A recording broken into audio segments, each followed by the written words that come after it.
Say, Grant, I'm not there yet. I got a question. I had a call from some people. They saw them putting wooden pallets out of the lakes after fish habitat. That's what I told them. I thought it was. Yeah, that's what they were allowed to put out so many of them. Yeah, I seen them out there. Should be hot. Second.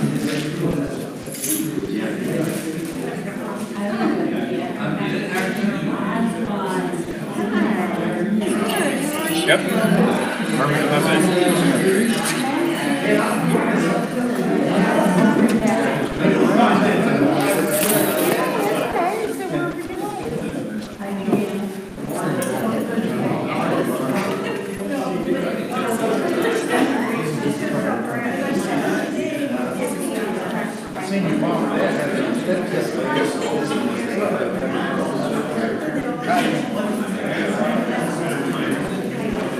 Hello.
Yeah, we're ready.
Hello, how are you? Hey man. Pretty good. There you go. Great, yeah.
Okay.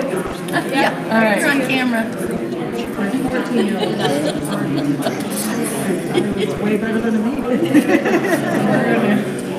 Yeah. Over there. Oh, you got look at your guys' cookies. Yeah, I made You got up early.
Yeah, Daniel was out there. I know he was out there. Daniel Henry. Yeah. Yep.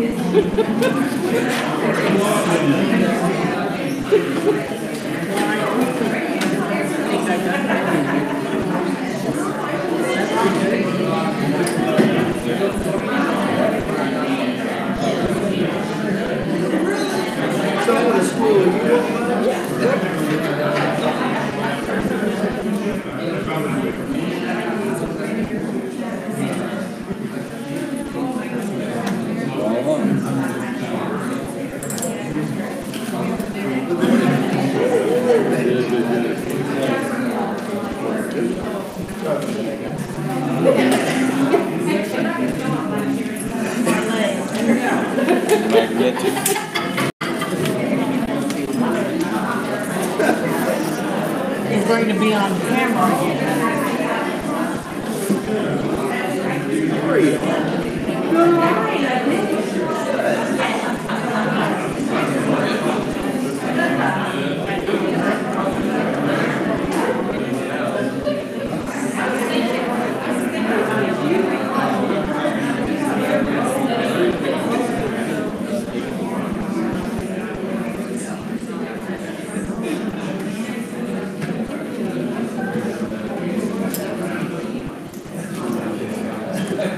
Now we get cookies and water.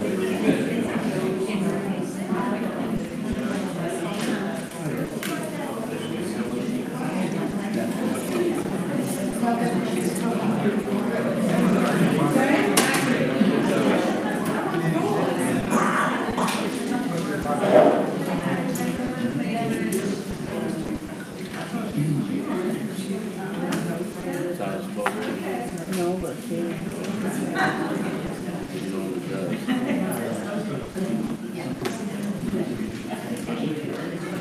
How are you?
That's okay. I'm just gonna sit next to this. Everybody, time is 1:30, so you stand for the pledge of allegiance.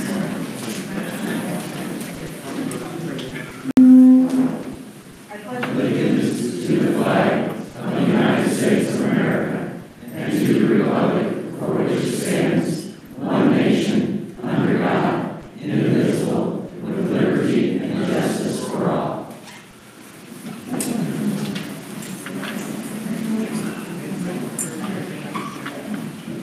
Thank you, everybody. Great to see such a good turnout. This is the 2019 Property Owners Association annual meeting. Before we get started, I'd like to remind everybody, if you could please silence your phones, throw them out the window or something so they're a little less disruptive. It's easy to forget that they're on until they start ringing and everyone's looking at you. So appreciate it if you do that. Also, I would like to thank April Land, Deborah Napier, and Darcy Schaefer for putting out this year's annual notice and annual booklet. I think it looks fantastic. There's been a lot of people that have complimented it, and we appreciate the efforts that you took to make sure it was out there and looking good and all the correct information is easily found. So thank you. I'd also like to take this opportunity to ask if there are any visitors or guests among us that want to stand up and introduce themselves before we get going. Go ahead. Hello, my name is Brandon Wells. I'm the brand new executive director at the Putnam County Community Foundation. So this is the end of week 3. So I want to be here today, and I appreciate you allowing me to be here just to learn about this community. It's absolutely beautiful up here. So as I keep that in mind as I'm looking for a house to relocate to. We currently live in Owen County, so Putnam County move is probably on the horizon soon, so keep that in mind. Biggest reason I want to be here today is just to meet you all and see what I can help you with. Obviously, we're probably not going to figure that out today, but I wanted you all to know that we are always, if you have any questions today, I'll be around.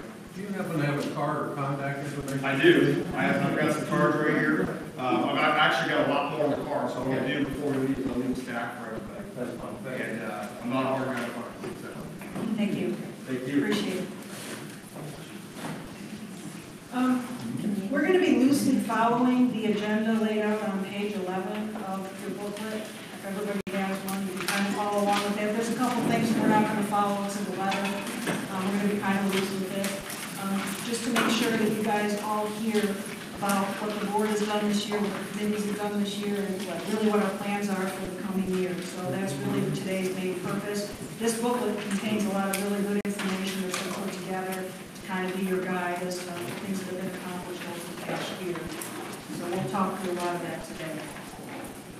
We'll take a quick roll call. As you can see, AJ Stafford and Paul Forbes, our board members, are not able to attend today. We have April Land, Deborah Napier, and Ken Roselle.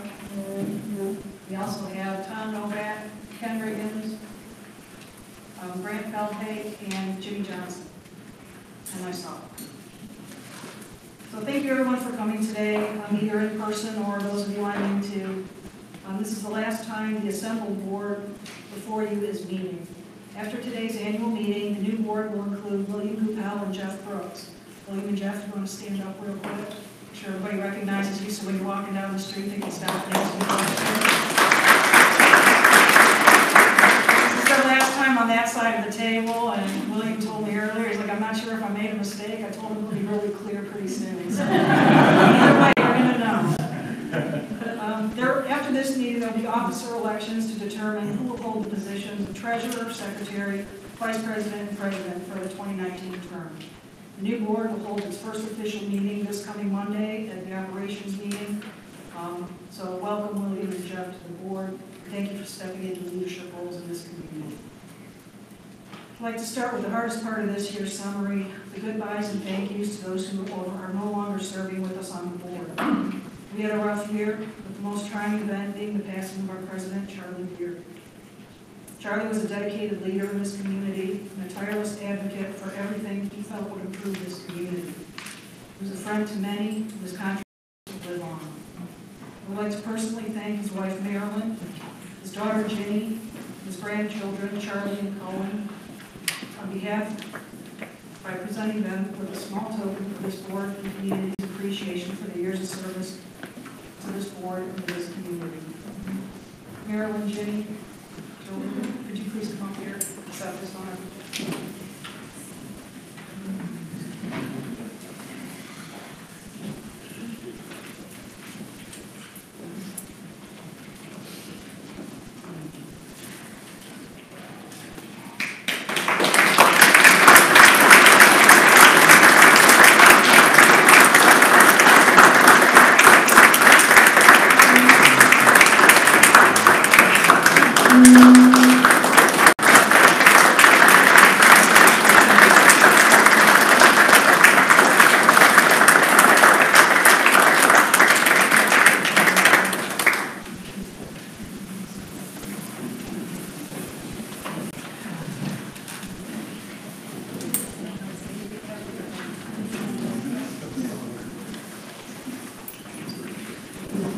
Marilyn just asked me to say that Charlie didn't have this as a job, it was his life's calling. And I think he did a very good job of it. So thank you again for the beard here. I would also like to thank another member of the board who unfortunately had to step down before the end of her term. Delia Hunt continued to give her time and energy to this board under some extremely trying personal health battles. No matter how she felt, or what she said what she was going through, she showed up, put a smile on her face, and did all she could to keep us focused on doing the right things. Delia, you have been an inspiration to the spirit of what volunteerism is. Thank you for your dedication to this community and for the work you did on behalf of this board. Please come up here and accept our thanks.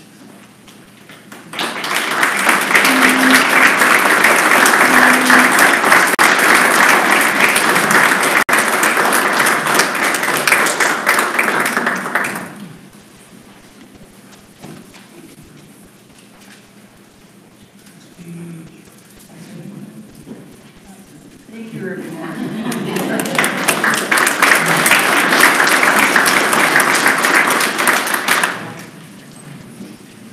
On a happier note, I would also like to recognize a member of the board whose first term has ended and the second is about to begin.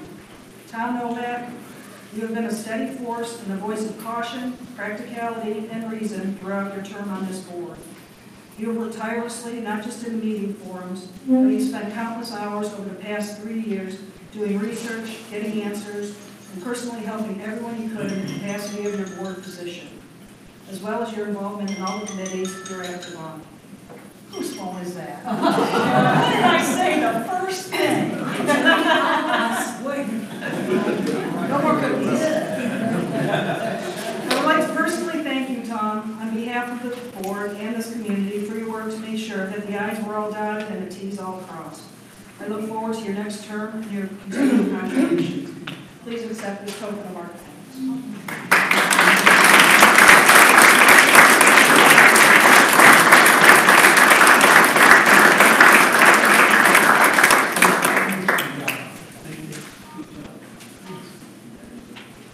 Lastly, I would also like to recognize another member of the board who, though only just completing his first term, has jumped in with both feet to make a difference. Paul Forbes has been so bold as to think outside the box to find opportunities that would improve this community with the long term in mind. This kind of thinking isn't always well received, and the boat storage idea is an example of that. But Paul's idea, though it didn't end up being pursued, showed the kind of thinking that is needed if we're not to stagnate with the same ways of doing things, but rather to take advantage of opportunities to grow and thrive and to better support ourselves in this community. We need to figure out what is possible, and we can't do that if we refuse to look past what we've always done. Paul is extremely active not only on the board, but on the A&E committee as well, as always volunteering to take on any projects on the horizon. He has stepped up to fill the vacated role of vice president this year when we needed somebody to do that. Paul, thank you for your service and your support of this board and this community. And though he's not here today, he also will get a plaque in recognition of his contributions. I'd like to point out to those who may not be aware that everyone that's sitting up here before you, excluding Ken, Deborah, and April, are unpaid volunteers.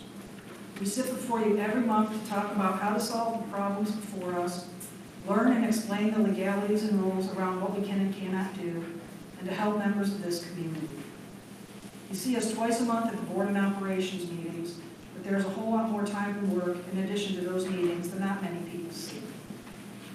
We're doing research, discussing strategy to get things done, asking Ken and his staff to resolve issues that we're aware of.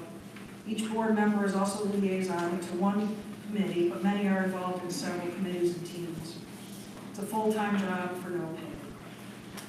We often receive criticism when something is wrong or people want something that we can't support, but I stand before you right now to clearly state that this group that's sitting up here with me are some of the finest, most dedicated, passionate advocates for this community that I've ever met.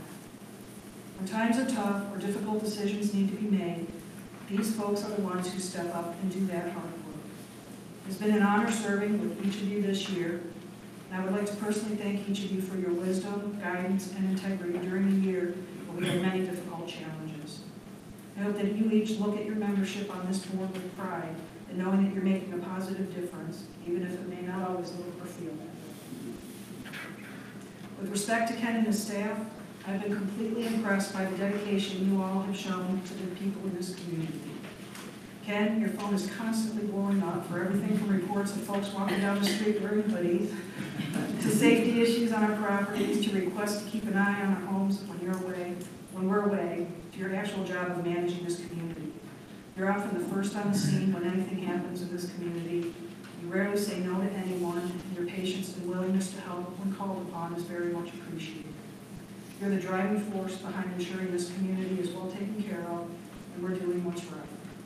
You and your staff constantly roll up your sleeves and take on projects that would otherwise need to be given to a paid contractor in the effort to save us money and maintain the tight budget. You saved us thousands again this year, and on behalf of the board, I thank you for your high standards, for the work you and your staff does. It makes a difference. The office.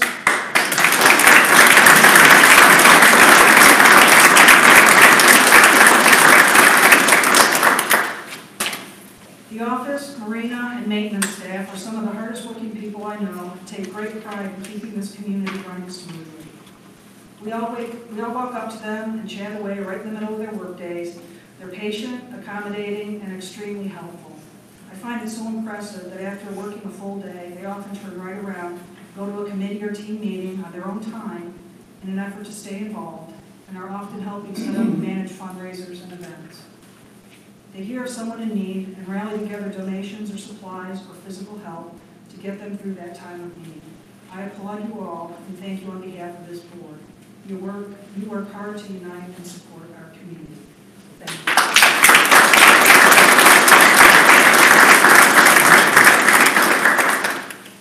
Lastly, I'd like to thank the committee leads, committee members, and all of those who formally or informally serve this community by volunteering your time to help resolve our issues and take care of our community and each other. It cannot be overstated that without you, this community would not be what it is today. The work that is done outside the visibility of many who live here is a true testament to what selfless volunteerism is. I would like to personally thank you on behalf of this board and this community for your dedication to making this the best lake community in Indiana. We need more people like you to continue to grow and thrive and move into the next decade. I urge anyone who has any interest at all in helping out, please let me or any member of the board or committees know so we can help fit you with the group that best suits your interests and skills. No contribution is too small, and your voice will definitely be heard. Without our volunteers and committees, we could not possibly afford the amenities we have and would struggle to maintain what we've got. So thank you all. The accomplishments of 2018 will be spoken to by our committee chairpersons, and the accomplishments of Ken and this board are documented in the annual report that will mail to each resident. I highly recommend you read through it to understand what has been done for us by those groups of people. It's staggering, really. As far as board accomplishments this year, here's an abbreviated list. We introduced YouTube recorded meetings to support residents who are either remote or unable to attend the board operations meetings. This allows all residents to view the meetings at your leisure without ever having to leave your house. But please do. We'd love to see better attendance at the meetings, and though recorded meetings will help you all hear what was discussed, your input can't be given unless you are present. We may not be able to give you what you're asking for, but I guarantee we can't give you what you're not asking for by not attending the meetings. We also added the flag system at the Marina, Clubhouse, Lincoln Park, and Clear Creek Conservancy to alert the community when the lake is at idle or closed. The foundation for electronic voting has been put into place and will hopefully get used this coming year. And the new playground equipment was purchased for the Marina, Campground, Lincoln Park, and mulch will be added once the weather is a little better. So just some pretty good contributions, I think, from the board this year. Many of these initiatives were led by Charlie, so this is all in his hands.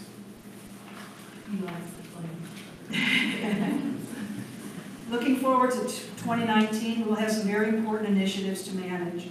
The marina will be rebuilt starting hopefully by the beginning of fall. The community will have opportunities to voice your opinions and ideas in public forums to be held throughout this year.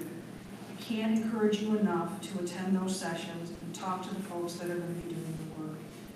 It does no good to sit back when the work is being done and then bring your ideas or questions once the work is complete. It's too late.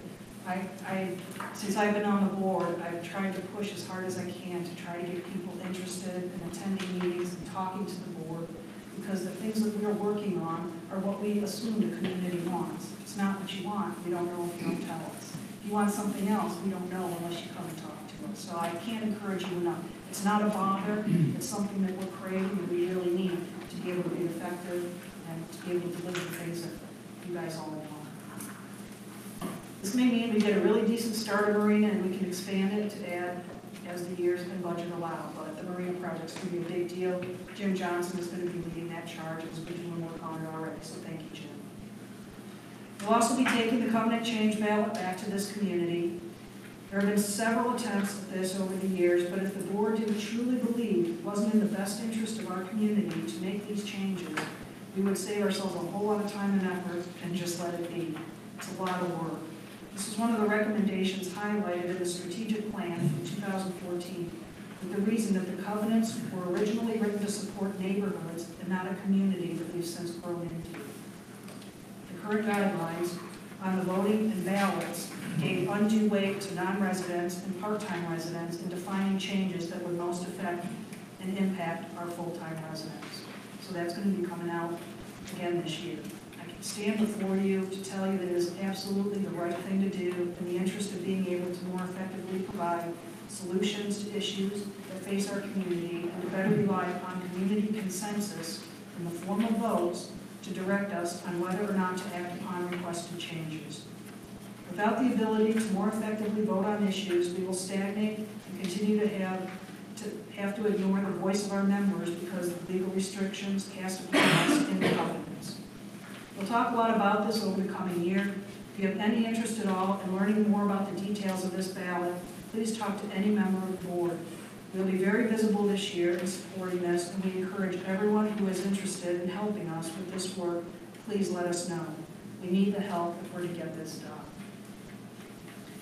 In closing, and in the wake of the tragic accident earlier this month, I want to remind you all that though we live in a beautiful community with so many different recreational activities and opportunities to just have a blast, I ask that everyone take a moment before getting on your boat, golf cart, motorcycle, ATV, in your car, or before you go swimming, wakeboarding, fishing, or skiing, or if you're just going for a walk. Please remember to watch out for yourself, your family, and your neighbors, and recognize the dangers hidden beyond the beauty and the fun. We've all seen near misses both on the water and on land. It only takes a moment for a tragedy to happen. It is my hope that we all continue to reflect on the impact of that accident on our community. In many ways, it united us in grief and support and reminded us all to appreciate each other and be kinder to our friends and neighbors. At the end of the day, we're all here because we love the lake community life, including the people who share it all with us. Disagree about issues if you like, but please remember to do so respectfully and in the spirit of community and what's best for all. Thank you all for your time and attention and staying awake as I rambled on. We're going to move forward now with the next report being from our treasurer, Jim Johnson, to talk about our financials for the year.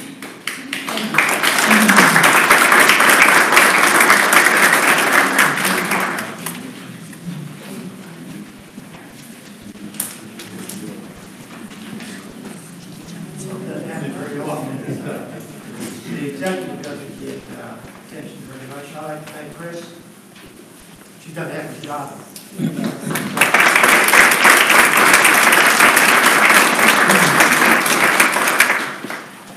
Total expenses for the association in 2018 exceeded those that were budgeted by 103,000 plus.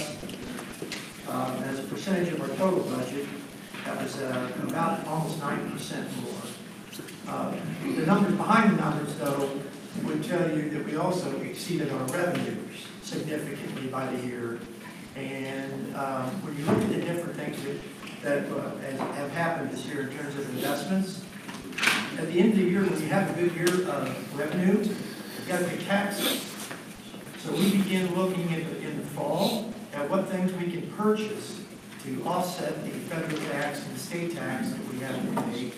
And we made some significant investments this year. And if you think about it, the association is approximately on 30% federal tax bracket. It's not exactly that, but it's about that. So that means that anything that we purchase, if it's deductible, and some things you depreciate over time, but if it's deductible, it's like buying it at 30% off. And there's some things that we needed infrastructure-wise. And if you look at the last 3 years, the investments that we've made in infrastructure and in other things like equipment that Ken's people use, this year one of the neat things, the stuff for the children's playground areas and those things, to the extent that we're able to get those things, get them on sale. And it's a really good thing. And it's a lot better to have taxable income than not. And we did. And we had a great year in that regard. I also want to kind of make a little point about that. If not for the diligence of our office people, and that would certainly include Deborah and April, I don't know that we would have the revenue that we had, because they dog people. And we need the money. So they did a great job there. And also, if I didn't mention again, Ken, he's tight-fisted. He watches the budget very carefully on what he spends. He's creative in using the different budget centers to help us get done what we need to get done. And you put the power of those people together, and that's why we are where we are. All we do is just make up some numbers. So thank you for...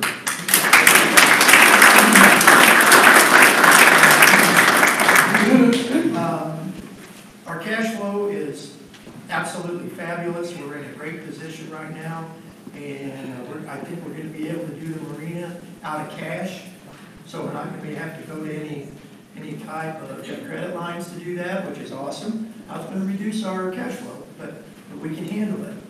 And it's just going to work great for us because of the way that we've done everything. Again, during 2018, the fact that we exceeded our budget, we're going to be able to replenish that amount. It's only like about $14,000 net. We'll be able to do that in the second month of this year already. So we're in good shape in terms of that. So that's the end of the report. Thank you very much.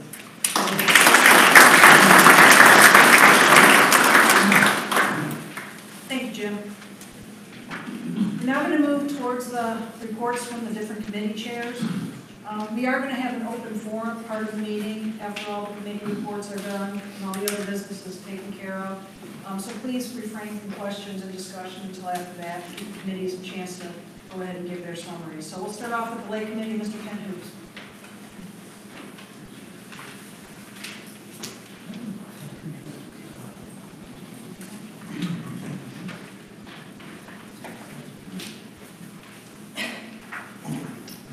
Good afternoon. I'm Ken Hoops, the chair of the Lake Committee here at Heritage Lake.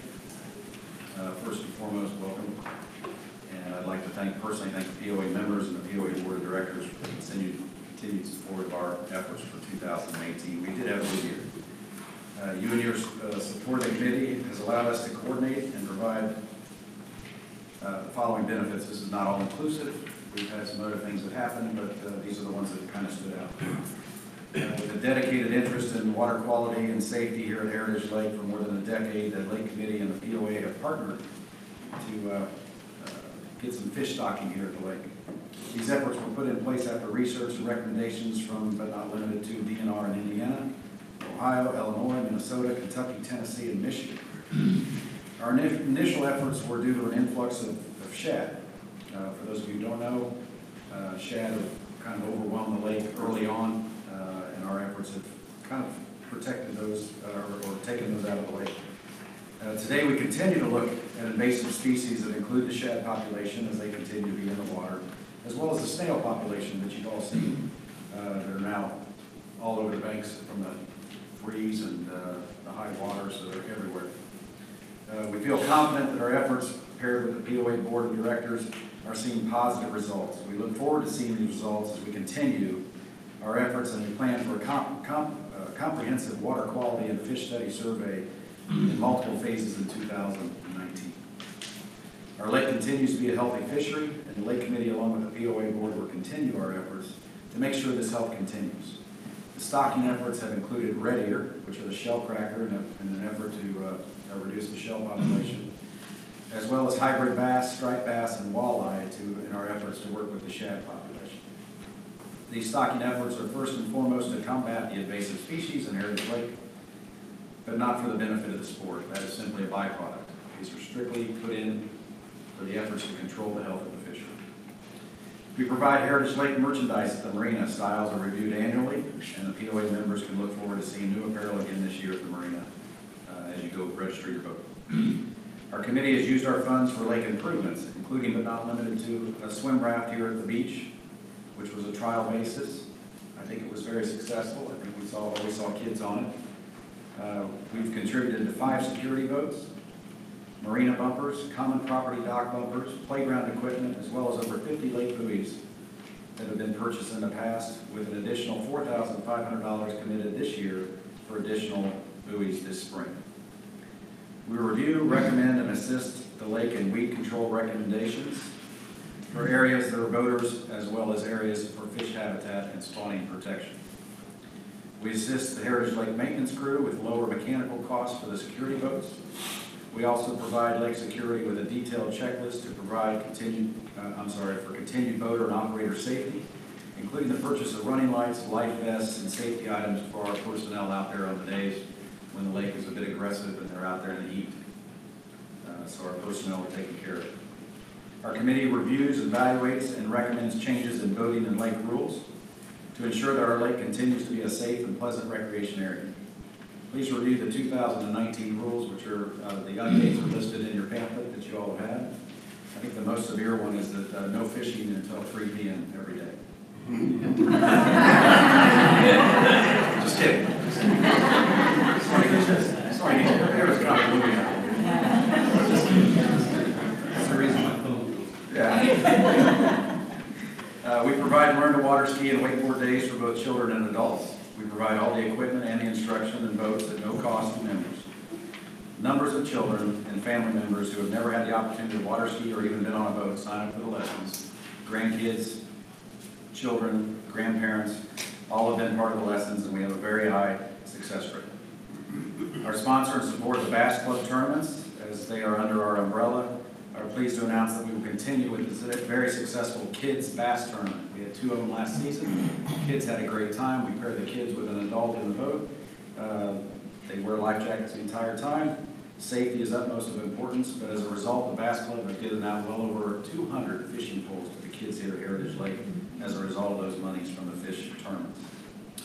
We have a conduit to the POA board via our liaison, Mr. Tom Novak. Thank you, Tom, for your efforts. We appreciate you coming forward with our plan of action, which included the flag system that was put up, mentioned earlier. The very successful Feast and Ski event is our single most fundraiser. It was again held late summer.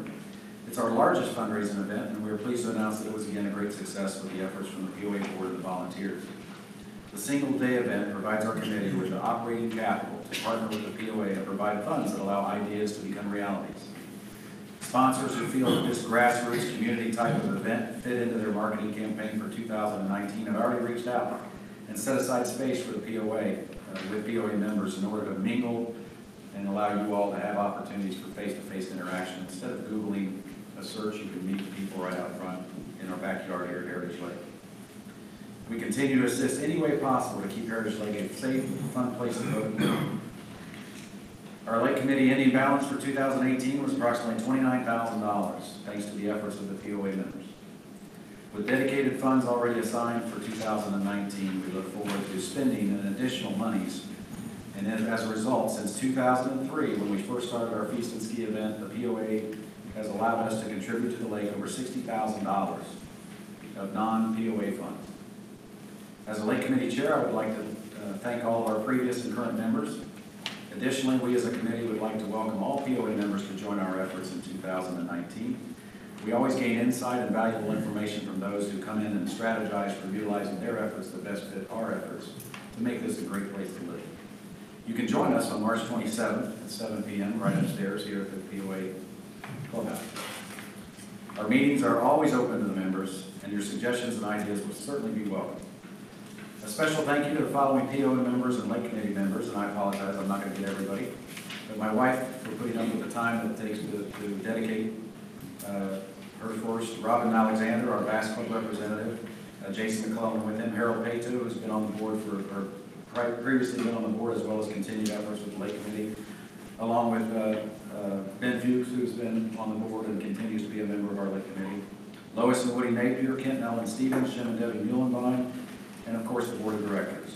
A very special thank you to our Feast and Ski title sponsor, which is York Automotive Group. Please, if you have the opportunity and you're looking for service on your vehicles, they have always been consistently helping us and supporting our efforts here at Heritage Lake year after year.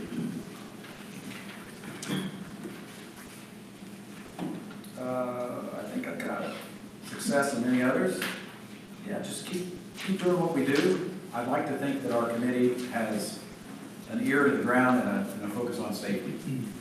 Please, if you have anything that you would like to discuss with the POA board through our liaison, Tom Novak, it always comes to us the fourth Wednesday of each month here at the clubhouse. Thank you.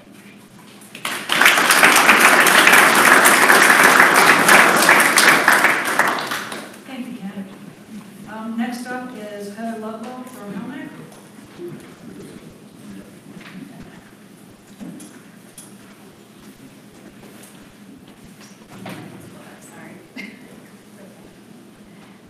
Well, for those of you that don't know me, I'm Heather Ludlow, and I'm the chair with HELNAC. And we have a lot of great things in the works for 2019, but I'll kind of go over what we did in 2018. Of course, my notes would be all technologically advanced here and have them right up, and they're nowhere to be found. So I should have just printed them. I'm just going to speak off the cuff here. Essentially, what we do at HELNAC is bring the community together. And we can continue to do that throughout 2018 with all of our events. So if you've been to our Pictures with Santa, our Easter egg hunt event, which we'll have here in April again, our boat poker run, which was a huge success this past year, and we'll have again this year. As far as that's concerned, we've also been approved to have a bigger jackpot this year, so we're pretty excited about that. And then, sorry, this is a little embarrassing. Something that would totally happen. Fireworks, yes. We sponsor the fireworks as well. We're always looking for great new volunteers. So our next meeting is March the 12th. Thank you, Ken, appreciate it. And we invite you all to come. But we would really like to thank just our entire community. Thanks for saving me, Ken. Appreciate it. Here's my stuff right here. As well as the board for being so supportive, as well as Ken, Deborah, and April in the office, the entire Marina staff as a whole. Just without the support of each of you, we wouldn't be able to do what it is we're able to do every year. So 2018, like I said, was a great year. We had several amazing community center events. go over them again very quickly with you. During the course of the year, our small yet mighty Hellnet crew, and we are pretty small. We have a small crew. About 5 of us are doing all of this, and it's a big job. We have been able to bring to you pictures of Santa, the annual Easter egg hunt event, photos with the Easter Bunny, that'll be coming back up in April. The Heritage Lake Fall Festival, which was a huge, fun success. The 2018 Boat Poker Run, of course, the 4th of July fireworks. We're also able to continue to contribute to several worthy community causes. We regularly contribute to the North Putnam Photo Club. They're always here taking pictures for us as well, so we're able to give them some really good insight. And then also, we're able to contribute to the North Putnam Choral Department this year and the Heritage Lake Sponsorship or Scholarship Fund, just to name a few. And looking ahead, we're excited for 2019 to have several events in the works. So we have the annual Easter egg hunt coming up in April, the annual fireworks show in July, the 2019 Boat Poker Run in August. Again, we'll do the Fall Festival and Photos with Santa. And we're also just looking to coordinate some other meet and greet events with our community. We just really want to be able to foster a strong sense of community. We have a lot of awesome people out here, and we'd like everybody to get to know each other. My husband and I have personally lived out here 12 years, and until I got involved in a community committee, I didn't know very many people. So it's a really neat thing to do, and so we would just welcome y'all to come out to those and meet your neighbors. And of course, we're always looking for valued volunteers and welcome those neighbors to attend a meeting. Donations are also always accepted and greatly appreciated. So if you'd like to donate to us or the scholarship fund or the fireworks, please earmark those as to which fund you'd like to donate to. And feel free to drop it by the POA office, or you can contact me directly. I'm always happy to arrange for a pickup there. And I know I speak for all of our members when I say that it's truly our honor and pleasure to serve the community that we love. I really firmly believe that if we work and live to serve others, then we're able to leave this world just a little better than we found it. And I'm really excited to see our community continue to grow and that its neighbors and friends just come together and see what we can do. So, thanks.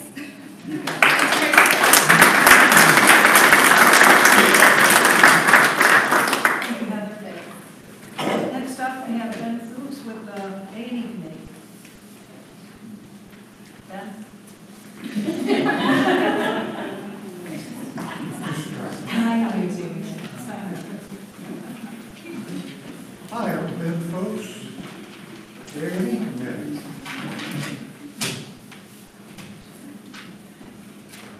In 2018, we issued 109 permits, 120 projects, but you can put multiple projects on one permit request.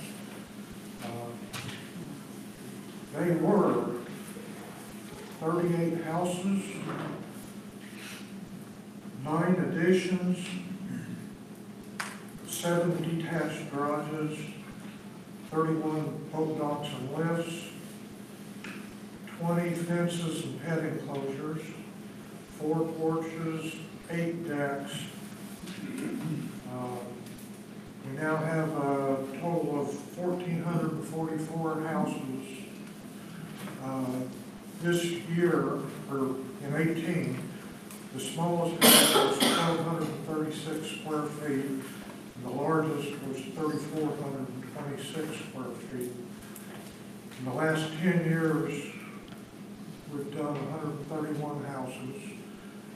So we've averaged, in the last 10 years, we've averaged 13 a year. Our smallest year was 06. We only did 4 houses.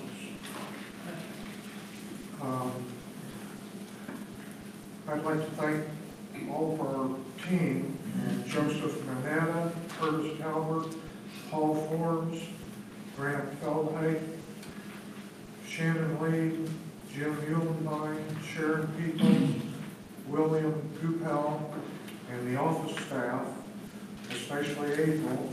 You're doing a good job for us. So we appreciate it. Thank you.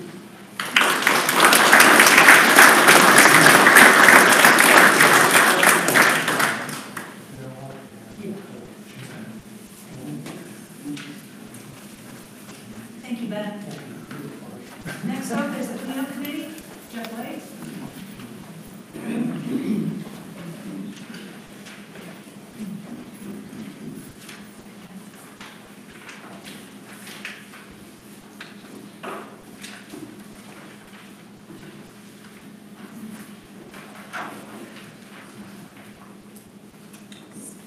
Okay, thank you, Madam President. My name is Jeff Blades, 335 Patriots Landing, and I want to tell you what an honor and privilege it is to have served on this committee for the years that I've been here. It's been made up of a bunch of passionate individuals who work really, really hard to do something that's very, very worthwhile. And then, yes, it is voluntary, but what we get, how much we get paid is unbelievable and undefined. It is unbelievable. This year, or going forward, again, I'll be chairperson. Our vice chair is Tom Novak, treasurer Don Williams, and our secretary is Penny Stewart. And they all will work hard for you and our committee as we go forward in 2019. Our meetings are scheduled at 7 p.m. the second Wednesday of each month in the clubhouse upstairs, beginning Wednesday, March 13th, 2019. We want to invite any and all people who want to attend that committee meeting each month. We want your input. We want to serve. And I think the committee's history has shown they do serve, and they work real hard. They've provided a whole lot of items for our lake. I won't go into them, but a lot. So our funds all go back to the lake. If you come and tell us more about what you need and what you want, we can be able to be more responsive. We can't do this alone, and so I'd like to spend some time giving some acknowledgments to some special groups of individuals that work real hard to support what we do. I'd like to thank the property manager, Ken Mazel, and staff for all they do to assist our committee in the valuable work that we do. We treasure our relationship with each and every one of you, and I personally treasure it as well. Your work is invaluable to what we do in our committee. Thank you so much. Board members, your board members, I want to thank you for all the support that we give you. We serve at your pleasure. We do as you need or see as we need done. You give us the latitude to do what we think. So we are very appreciative of your hard work, the time, and the support you provide us. Thank you so much. The Clear Creek Conservancy for their support. You know, they allow us to encroach on their property in the placement of the dumpsters for the spring and fall clean sweeps. That's been a big help and an addition, so we thank them for that. We want to thank Jane Calisi, the manager of the West Central Solid Waste District. She handles the solid waste in Montgomery County, Park County, and Putnam County. Jane's guidance and support makes the Tox Drop event possible in May. She arranges the disposal of all the waste we collect here at Harris Lake. So without that, we couldn't collect the waste, so we want to thank her. Putnam County Sheriff's Department, Scott Stockton, have always been here to help us when we needed more help. They've made a big difference by helping clean trash and debris from the roadsides that enter our community. They also provide great support to Putnam County Kids Count, which is headquartered here. So I'd like to thank him as well. The cleanup committee members, all of their hard work and dedication that helps with the garage sales, the clean sweeps, the tox drops, and the yard waste are invaluable to this community. We want to thank every one of those people who help make these projects successful. And all the volunteers on all the committees and all the residents who make up this community, your work simply adds up to making Harris Lake a great place to live. You know, people make a difference, and each and every one of you and all the people out among our community make a difference each and every day. And so we thank you for that. Going forward, let's talk about that. 2019 Heritage Drive Winter Pickup Day is scheduled April 13th That's a Saturday. We're going to meet at the maintenance building. It's at 9 o'clock. That's where we congregate. We get trash bags, and we'll go and we'll pick up the trash that's been thrown out or that has blown out of vehicles as they go around the lake. So that's an event. I hope that you guys, if you want, pitch in. We'll be there to get that thing started. Our spring garage sale that we sponsor, we put the signs out and help get the advertising in place, is scheduled for May 2nd, 3rd, and 4th. The fall garage sale is scheduled for September 12th, 13th, and 14th. Our clean sweep in May and the tox drop is scheduled on May 11th. That's a Saturday as well. The toxins, be sure you get those. It starts at 8 and it runs until 11. We have to be closed up by 11 to get the stuff to Greencastle, so be sure you get there on time. The dumpsters for the other junk that you want to get rid of will be open from 8 a.m. until 2 p.m. I urge everyone to start preparing for these events promptly. It'll be here before you know it. It's cold today, but it won't be long and it'll be warm. In the fall, if you miss that, the fall clean sweep is scheduled on September the 21st at the same time and same place. That will not be a tox drop. The only tox drop we have is in May. So be sure to plan for that as well. A thing that we do, because we all want to work together, we do encourage people to read and comply with our private property rules. We'll emphasize that. We support the opportunity to continue the effort to enhance our community. The cleanup committee needs help collecting aluminum cans. We do have a recycle container in which a lot of people throw aluminum cans in there. We don't get any revenue from that. We do have a place for aluminum cans. If you would bag up your aluminum cans and place those aluminum cans in our container, we get revenue from that that comes right back to us. So there's a difference. It's great that you put aluminum cans in the dumpster that's provided to recycle, but it's greater if you put them in the place that we have, because that money comes back to the community. Big difference. I go over and put my recycles over there, and I see the aluminum cans, and I go, oh, I got to talk about that. I can't talk too much about it. There is significant money earned from all the aluminum cans. We have some beer drinkers in our community.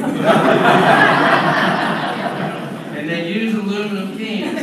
There's a lot of money available that you can help get our way, and we'll put it right back into the lake. This year we lost many members, or in the last 2 years we lost many members. Many of our members that were on the committee when it started, and they're really missed. We still have a few of those members, and they're here today. So if you want, I'd like you to stand. The members that's been veterans with this committee, if you want, you can stand or hold up your hand. They need to be recognized. I see 2 right here. We have one down on the end. These guys have done a great job in guiding and driving this committee forward, and I think we ought to thank them. So we will thank them.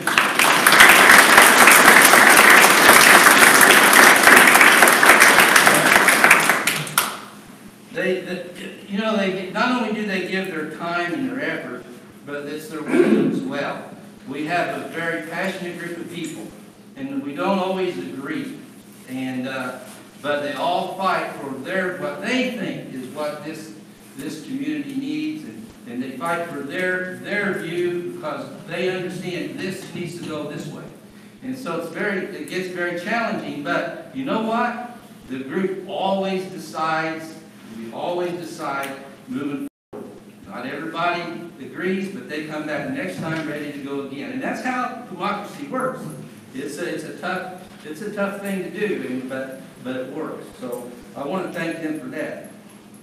Now, with all that said, this year we're going to have many new members. In fact, this year could be the first year where the majority of the people in the committee are all new. Not that the committee's all new, but it could be the first year in which new members outrank or outnumber the previous members from years past. So with that, I think we look for an exciting year in 2019. Finally, and this is my last little spiel, I want to thank all residents who support our efforts in the garage sales by holding them and going to them, the clean sweeps, keeping in mind how we handle it and complying with the rules and what our expectations are. The tox crops, being sure that you bring it in marked and labeled so that we know when we take it to Greencastle what we're taking there. So I want to thank all the residents who helped us with that. I also want to thank all residents, and it was already talked about earlier, about keeping our community safe, clean, and beautiful. That's what we all do, and that's what our kind of motto is at the cleanup committee. Safe comes first, clean, and then the results is it's going to be beautiful. So we want to thank you for that. We want to comply with our private property rules. Our president touched on that about being respectful. There's a lot of people who live here, and it's just so important that we read our property rules and comply with them willingly, voluntarily. That's part of being part of this community. Keeping the trash that you have that may go in your yard picked up. There's construction going on. We're always picking up stuff. So pitch in and help minimize the trash that's out along the right-of-way, the trash that may get in our lake. Let's help keep that picked up. So with that, the continued team effort by all Heritage Lake residents results in Heritage Lake preserving its natural beauty. Thank you so much.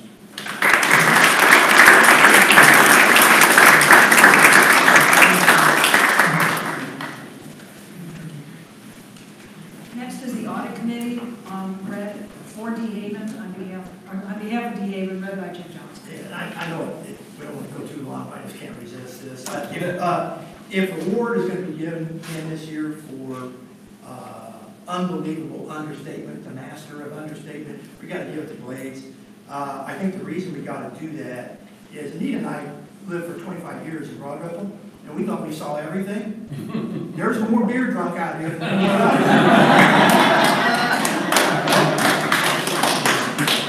I think we could build a marina off of us. Anyway, another thing, we had a phone call this morning. It was nice what Chris said about Paul Forbes and his service to the board. But it's possible that Paul is watching us right now. And he's in Florida right now, and he wanted to tell me that he committed that he was going to watch this as long as he was able to get on the internet sitting out next to the ocean on a beach. So I just looked at this. Paul, if you're there you go. I'm reporting for Dee. And first of all, Dee earlier this year took over the position of being our auditor. And she followed Don Williams in his many, many years of service. And thank you for that, by the way. But Dee is now doing it. But as we have gotten larger, we've gotten more involved in using CPAs. And we have Greenwald that does our CPA work. But we still have local auditing that has to be done. And Dee's the one that does that.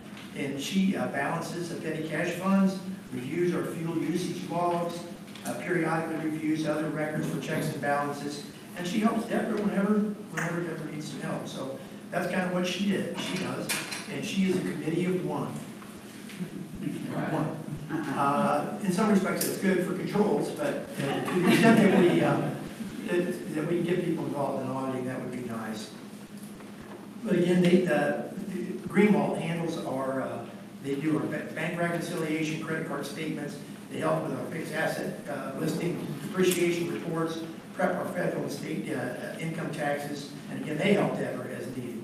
But then one of the things really interesting is Dee provided us with a fuel usage. Our trucks do over 25,000 miles going around the lake, helping out people and doing the work. And they use almost 2,700 gallons of fuel. I don't know why we need to know that, but Anyway, he got us the information, but 2,700 gallons of fuel, average mileage, by the way, was 9.5 miles per gallon. Anyway, that's Steve's report. Thanks, Steve.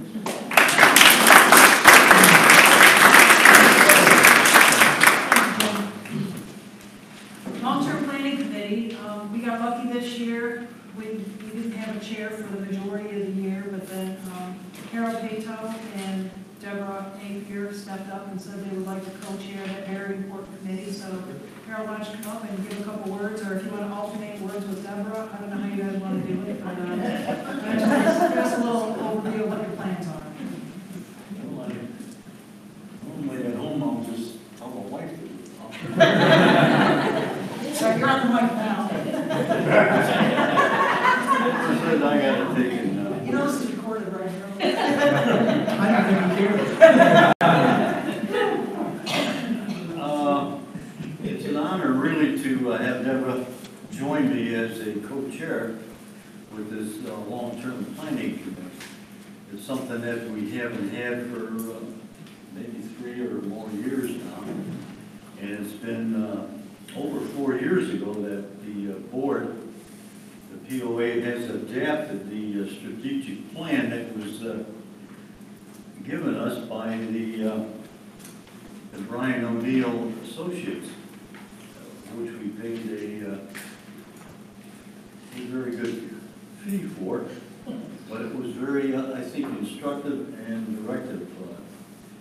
So we're looking forward to it. We haven't had a meeting yet, but we were planning on looking at next month, and we're looking for people that would like to see what we need to have heritage look like 10 years from now. Next year is pretty well fixed with the board, but I think the long-term plan, we've got additional areas that we want to take and I think make effective and beneficial, because right now we've got, what, over 1,400 homes here? And it was only 800 when I moved here 21 years ago, so it's a growing place. And I'm looking forward to work with Deborah. And we'll notify everybody of when the next meeting is, probably early March. Thank you.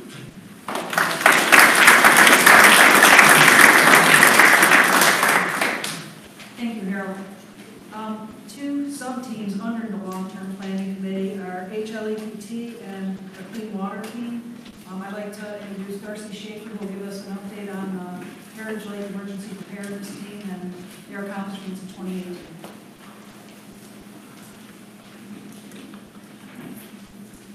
Thank you. So the Heritage Lake Emergency Preparedness Team, for those of you who don't know, the mission of this team is to promote health, safety, and emergency preparedness for the Heritage Lake community by advocating neighbors helping neighbors, and by providing information, training opportunities, and activities that will benefit the entire community. There are several accomplishments in 2018, but I'd like to share a few of them with you now. We sponsored a one-day boating class that was brought right here to Heritage Lake and given by the Coast Guard Auxiliary of Greencastle. The class teaches safe boating skills and was specially tailored this year for Heritage Lake by using our Lake Rules book. So we were pretty proud of that. We also sponsored the American Red Cross Smoke Detector Installation and Replacement Program, where Heritage Lake residents can obtain free smoke detectors installed in your homes by a Red Cross volunteer. We may have more than this, but I know that we have 2 local volunteers, Tom Novak and Marianne Novak. Both of them are, I don't know, how many have you installed? Do you know? Hundreds, probably, right? So that's an awesome program. We also sponsored 2 American Red Cross blood drives. Marianne again, and they were successful in large part due to the efforts of Marianne Novak. If she met you in a meeting and handed you a form, you're very well aware of her persuasion and her techniques. We also worked with the Emergency Management Agency of Putnam County, which resulted in the directors of that agency donating 6 weather radios to Heritage Lake. The HLEPT team gave 3 of those to Ken. He'll be installing them in the marina, at the campground, and right here in the clubhouse. And then next year, we'll be donating another one to be installed at the activity center. If you guys don't have weather radios, I'm just going to suggest that you spend a little money and get one. I know that we have, I think, 9 of the 10 sirens here that are able to be heard at Heritage Lake. I think it's 4 or 5. 5. But those are designed for people to hear when they're outside.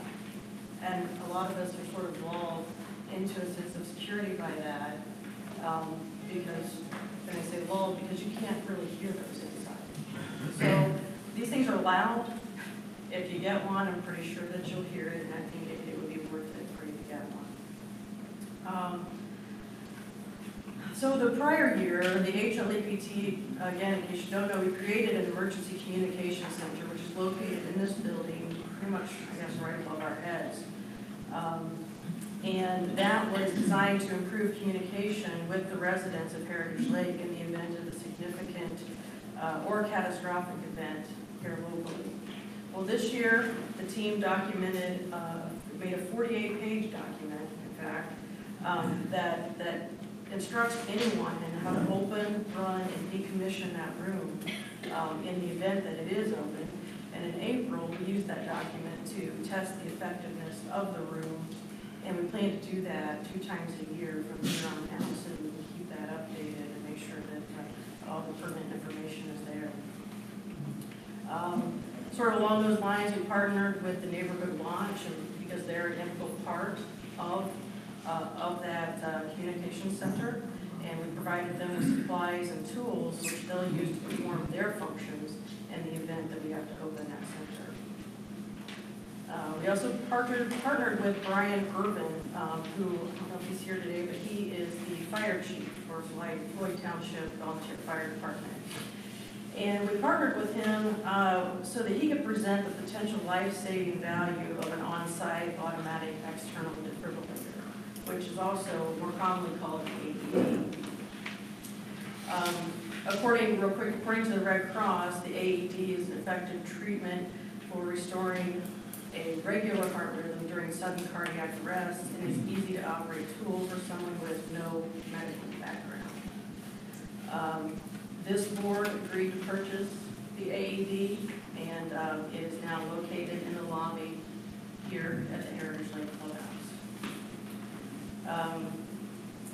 Finally, Putnam County has an emergency plan for this county, but it's a general plan, and there was some concern that some of the more detailed nuances of Heritage Lake were not documented in that plan. So this team developed an appendix for the existing county plan that includes this 48-page document that I just mentioned. It also includes some of the building spec sheets that we have here at Heritage Lake, the maintenance building and such that officials can use in the event that they need a storage facility. And we also provided them in this appendix a contact information sheet that has our board officers and our POA office staff contact information. They agreed to add the information as an appendix in their plan, so now it exists as part of that documented plan. And our plan as a team is to make sure every year that information is refreshed. If the numbers change, we make sure that we communicate to them. So that's it. We meet, we would love to have, we meet every month, every Wednesday, I guess it is, the first Wednesday of every month at 7 o'clock. So our numbers seem to be dwindling just like all the other committees here at Heritage Lake. So if any of this sounds like something that you would want to contribute to, we'd be happy to have you.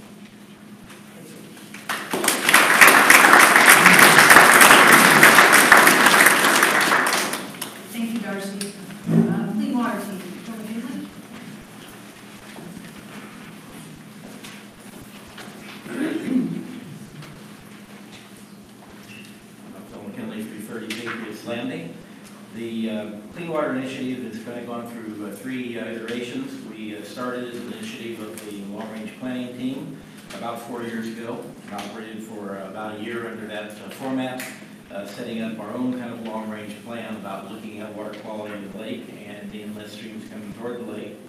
And then we spun off as kind of a separate team. That was sort of iteration 2.0. We did that for a short time. And then through some brainstorming and looking at some of the past history, we realized there was a fair amount of overlap with the Lake Committee. And so the Clean Water team became sort of a subcommittee or a sub-initiative of the Lake Committee. And so some of the things that we do are some of the things that Kent alluded to earlier with respect to the Lake Committee. We tend to cycle through some larger and smaller lake testing protocols. We look at biological characteristics of the lake, including desirable and undesirable weed growth, other plant growth, fish studies, physical characteristics, and chemical characteristics. This year is one of the larger efforts for 2 reasons that are a little unique. One was because the lake was lowered so much. And if you think about our lake is advertised as having an average depth of about 18 feet. So about half of the water was released and has been replaced recently with some rather amazing rainfalls. According to my measurements, the lake went up 7 feet in 5 weeks. So that's a lot of new water. And so what we're doing partly is baseline measurements of the characteristics of the water that are now in the lake. The other difference is that there's a big Walnut watershed grant that also overlaps some of the kinds of things that we have done in the past, particularly looking at the characteristics of the water and some of the inlet streams. And so this year we're going to concentrate a little bit more on the main body of the lake with some of the things that we do in terms of the various characteristics. We'll also continue to do some of the kinds of things we've done in the past, including putting out reminders to residents about the appropriate kinds of fertilizers to use. Phosphorus is very bad. Nitrogen is kind of bad. Use as little fertilizer as possible. Dig up the weeds mechanically is the best. Spot treat if you need to, etc. Doing the whole yard, etc., etc. And we'll also continue to do, a couple of us do windshield surveys of the county roads upstream of the lake on a fairly regular basis, looking for land use practices, and particularly possible zoning changes that might impact the water in the lake. Obviously, the characteristics of the water out there are extremely important to us. It's why we're all here. The results that we've gotten in the past have been fairly positive, in fact quite positive, I'm pleased to report. And went to the Boat Sport and Travel Show earlier this week, as I'm sure some of you folks probably did too. I was pleased to report when I mentioned I was at Heritage Lake to one of the marinas that had delivered boats to a number of lakes. His first comment was, "Oh yes, that's such a clean lake." Thank you.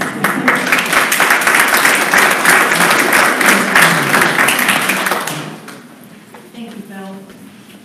Next report is for the campground committee. Ken Reagan, I believe, is going to read for campground committee.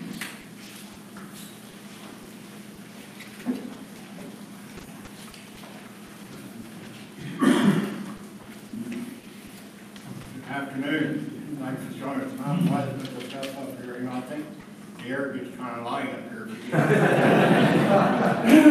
Every mic I walk up to, it's always standing up to the top. Before I present the report that the campground committee presented for this meeting, Gary Martin, the president, couldn't make it.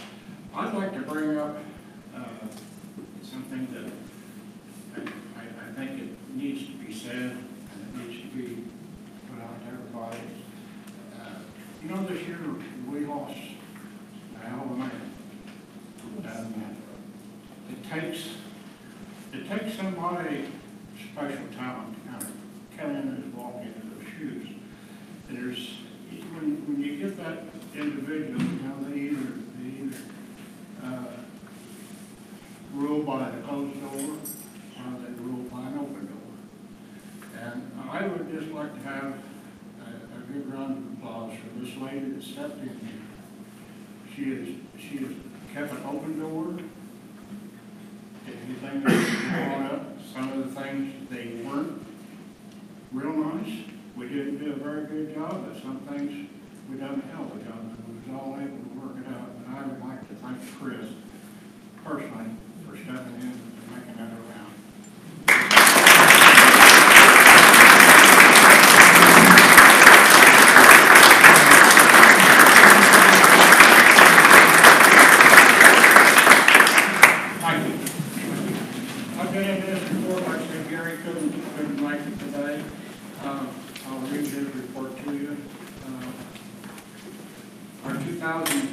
2018 season ended with many accomplishments and news for 2019. We received a new face on the shower house, new security lights, gravel filled into the large holes through the campground, and now the starting season in 19, we're looking to come back to new playground equipment for the kids. All the attention given to the campground, with special thanks to POA manager Ken Roselle and his maintenance staff in 2018 are very much appreciated. We're trying to fund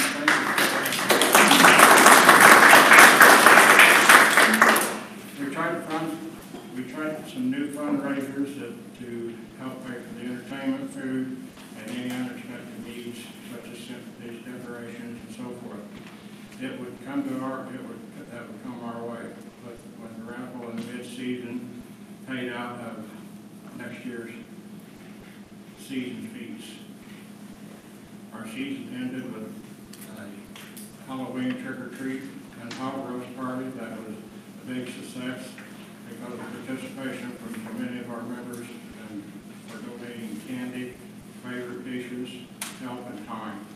Special shout goes out to Kathy and Jim Clemens for donating the decorations to make the really look so festive. Another exciting hayride donated by Jeff Jr. and Christine McCord was always a highlight of the party for the kids.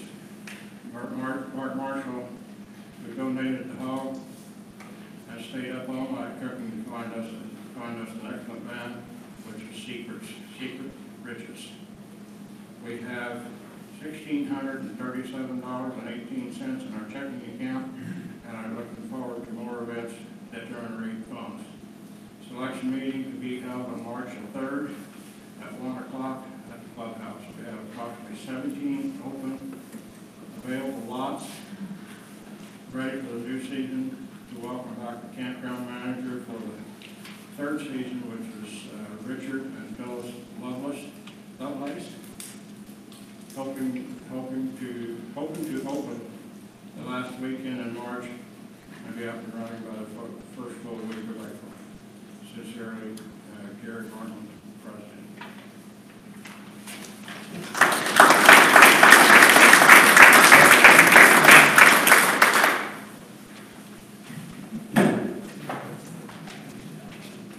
Thank you, Ken. Next up, we have Siltation Committee, Wayne Cowell.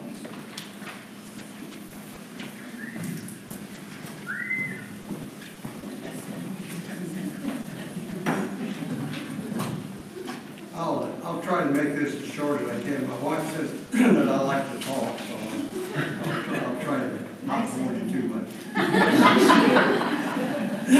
Pardon? Is she here? Yeah. Oh, all right. She probably throw something cool. Siltation Committee, our mission, in case the name doesn't tell you, is to try to keep silt out of the lake, and what we don't keep out, we like to take out. So that's what the Siltation Committee does. Since I'm the chairman of the committee, I think we've done a good job with the amount of money that we've had to do with it, but that's another whole story. I'd like to thank the Siltation Committee. Sometimes our projects overlap with the board projects, and for the last few years, I've been chairman of this committee for 16 years. For the last few years, the board has been extremely easy to work with and very helpful. So I want you all to give the board a round of applause because it's unbelievable what they do.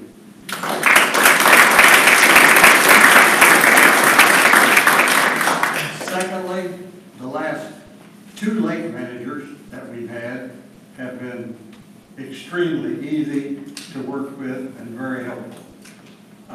The office staff, I can't say enough about the office staff. My committee has to deal with the office staff quite often. It seems like I come into the office and say, Deborah, she's on the computer, I need to ask a question or something.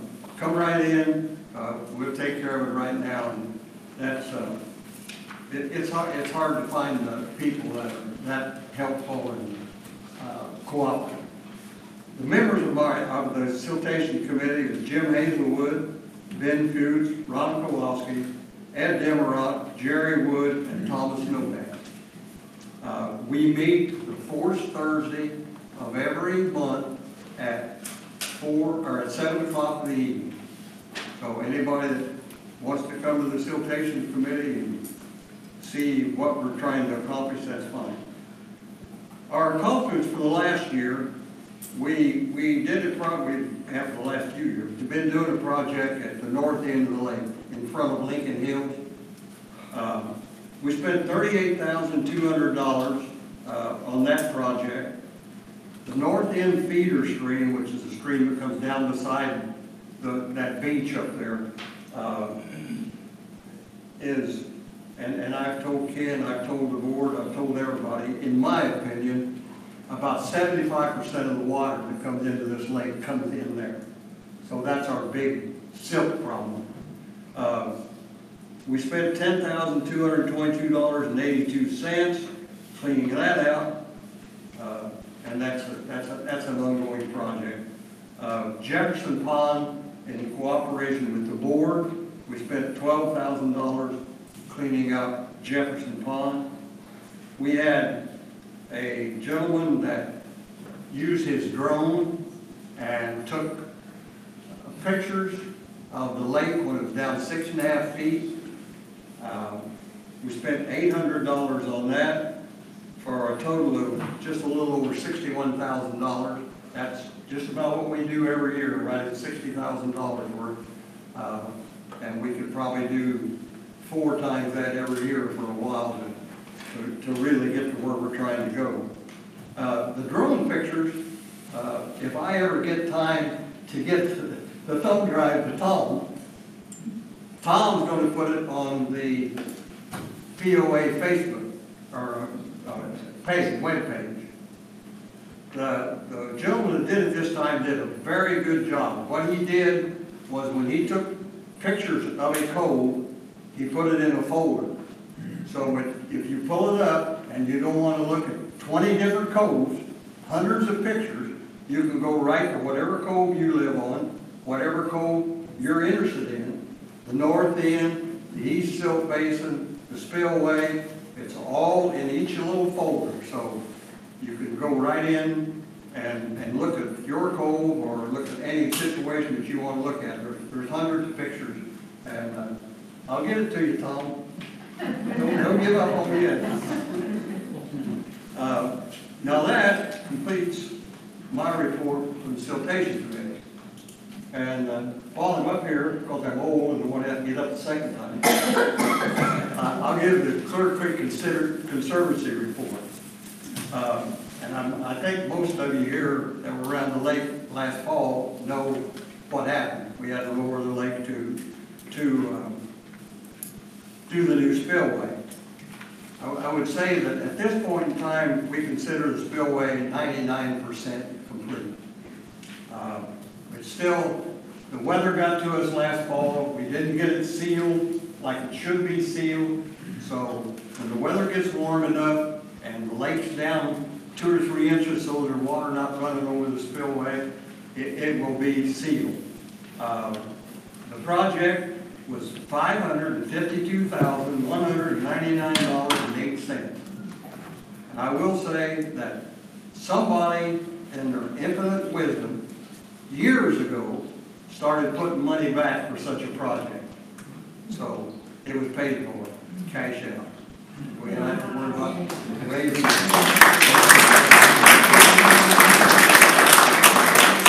And like I say, I don't know who come up with that idea, but we really felt good about it because we didn't have to come out and say, look, we're going to have to raise your fee so we can pay for the spillway. The Conservancy bought at the commissioner's sales over the past years, bought 206 lots that were up on the Conservancy. We sold 69 of those lots. those 69 lots got us our money back of what we had spent getting clear titles on them and so forth. So, in the project, when we started selling lots, the conservatives said, well, the POA is, some of them is not getting the money for these lots because they're sitting there. So we decided that we would, every lot that we sold, we would give $300 to the POA, the Conservancy. With that, we gave $20,700 to the POA from the 69 lots that we sold. That left us with 136 lots. So a few months ago, we turned over the control of those 136 lots under the operating agreement that the Conservancy has with the POA. So now the POA has those 136 lots. If they want to build a dog park or put in another park or let them set, so anyway, those 136 lots are now under the control of the POA. Now, let's get to one other thing here that really needs to be done.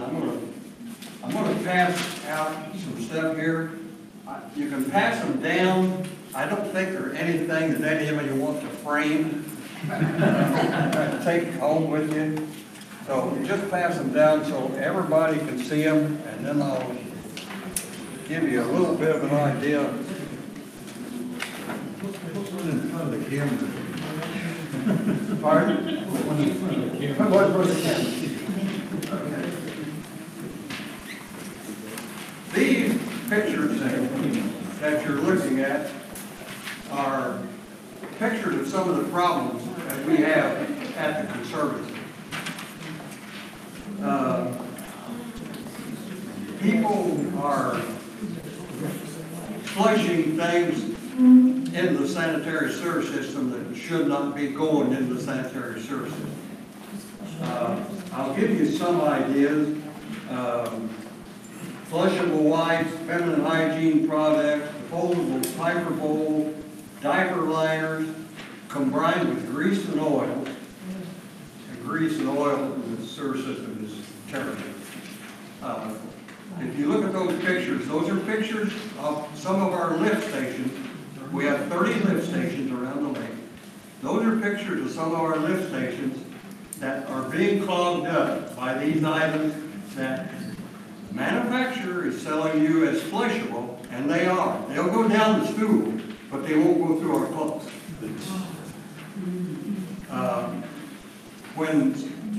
Some of our pumps are single phase, some of them are three phase. The three phase pumps, we can go to a panel, we can reverse them, and we can clean that out. But what you're doing when you do that, you're putting it right back in the system ahead of your pump. So it's eventually going to come right back into your pump. If it's a single phase pump, normally we have to pump the station out and pull the pump. We have put in some three-phase grinder pumps. These pumps cost $15,000 a piece. Now, if our employees, Doug, Mike, and Don, are on duty and one of these alarms goes off, all they have to do is go find out they know which station it is, find out whether it's a single phase or three phase and what they need to do to clean it out. But we're talking 24 hours a day, 7 days a week. There's alarms on the lift station. If one of those lift station pumps clogs, kicks a circuit breaker, then one of our employees has to get up in the middle of the night, come in, try to clean it. If it can't be cleaned, then we have to get our portable pump unit, pump the station out. So we're talking, hundreds of dollars that is not our money, that's your people's money. And when we keep having to do those kind of things, at some point in time, then the sewage fee is going to have to go up. So all of you to try to tell people, and people don't think, I mean, they buy it, it says flushable. Yeah, that's what it says, flushable. But it's not biodegradable, and it'll plug our pumps up, causes us quite a few dollars every month. I did have a, see if they had that. I had a, how many times, maybe I didn't bring it with me, how many times that happens. But it's like, I don't know, the last 3 or 4 years, it's been like 12, 15 times a year when you have to go in and pull a pump, clean out. Because like I say, if you just reverse the pump and clean that clog out, you're just pumping it back upstream, so it's going to come right back into the pump. So it's not a simple fix. So, like I say, if anyone wants to take a picture home with you and frame them, that's fine. But pass them out to your neighbors if you take them home with you, because it really, like I say, it's your sewage bill, and so you're the one that's paying to have those things cleaned out. We just manage the money that comes in, and if that money's not there, then we have to raise the sewage rates to make the service available. If anybody has any questions about siltation or conservancy, I'll be around after the meeting.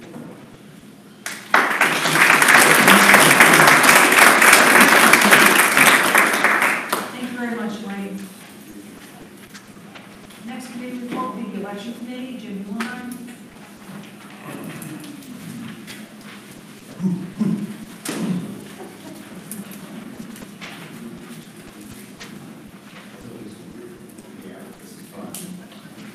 The election committee is typically always the last report of the day. And it always occurs after I look out here and see people nod off and sleepy or starting to lose interest. But normally, I'm allowed to talk about the election and name the people who were elected. But I have some bad news. We didn't have an election. So if you're sleepy, go back to sleep. A couple other things I want to talk about. First, Jeff, I appreciated all your talk about the cleanup committee. I do want to tell you, though, if you would open up a recycling place over here for empty gin bottles, Deb and I would be big. We don't have anything to talk about as far as election goes this year. We had 4 candidates. I've gotten to know Tom and Paul Forbes over the last few years, and I have a lot of respect for their capabilities. I've had the pleasure in the last few weeks of getting to know Bill at the A&E committee, and Jeff, I look forward to working with him. So, just to tell you a little bit, give you a 2-minute rehash of what the election committee does. We never meet until there's a point at which there's an election. If there's more than the number of open positions, candidates turn in their petitions to the office. They're verified by these fine people. And once they do that, if there's more candidates than there are positions, the election committee meets. I would like to thank everybody who participates with us. It changes from year to year. Arlene's always with us. My wife, Deb, and I handle it. And we've had Ken and some other people too. So it kind of changes from year to year. But to join the thankathon, I'll thank them all right now. Once that's done, we will normally meet in the early part of January, usually the first week, talk a little bit about what we're going to do. If there's enough interest in a Meet the Candidates Day, we have that. We've held 2 of them in the last 3 years. They're not very well attended. Last year we only had 24 people show up. But I think those who do come do learn something about the candidates, and it helps them make that decision.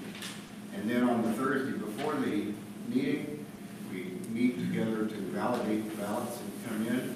On Saturday morning we count them, and we come and get to wake you all up and give you the election results. So that's pretty much what we do. So that's my short and sweet 2 minutes.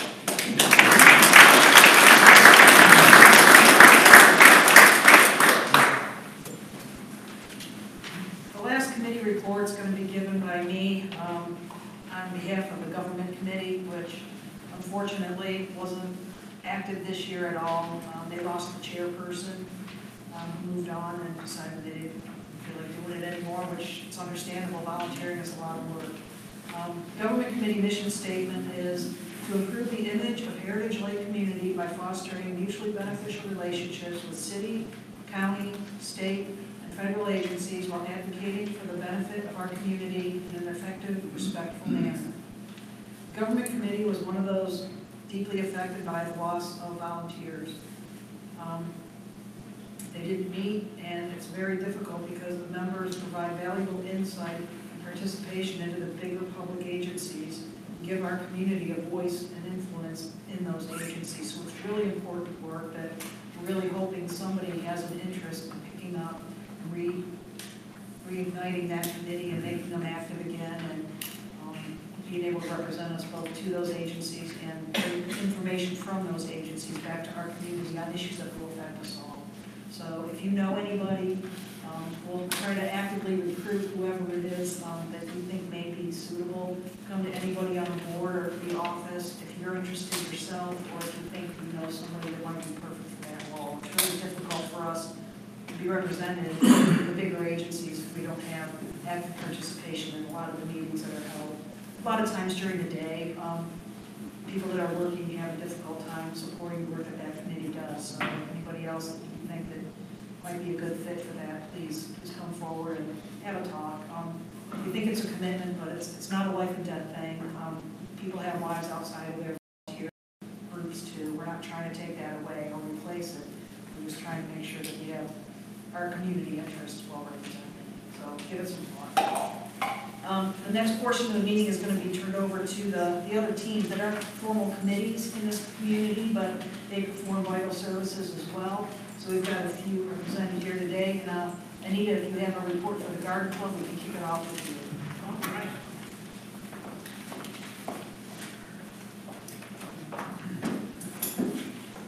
I'm Anita Johnson, and I'm representing the Garden Club. I'm not the president. She can't be here today, so I'm representing them. We are a group kind of bound by our mutual interest in gardening.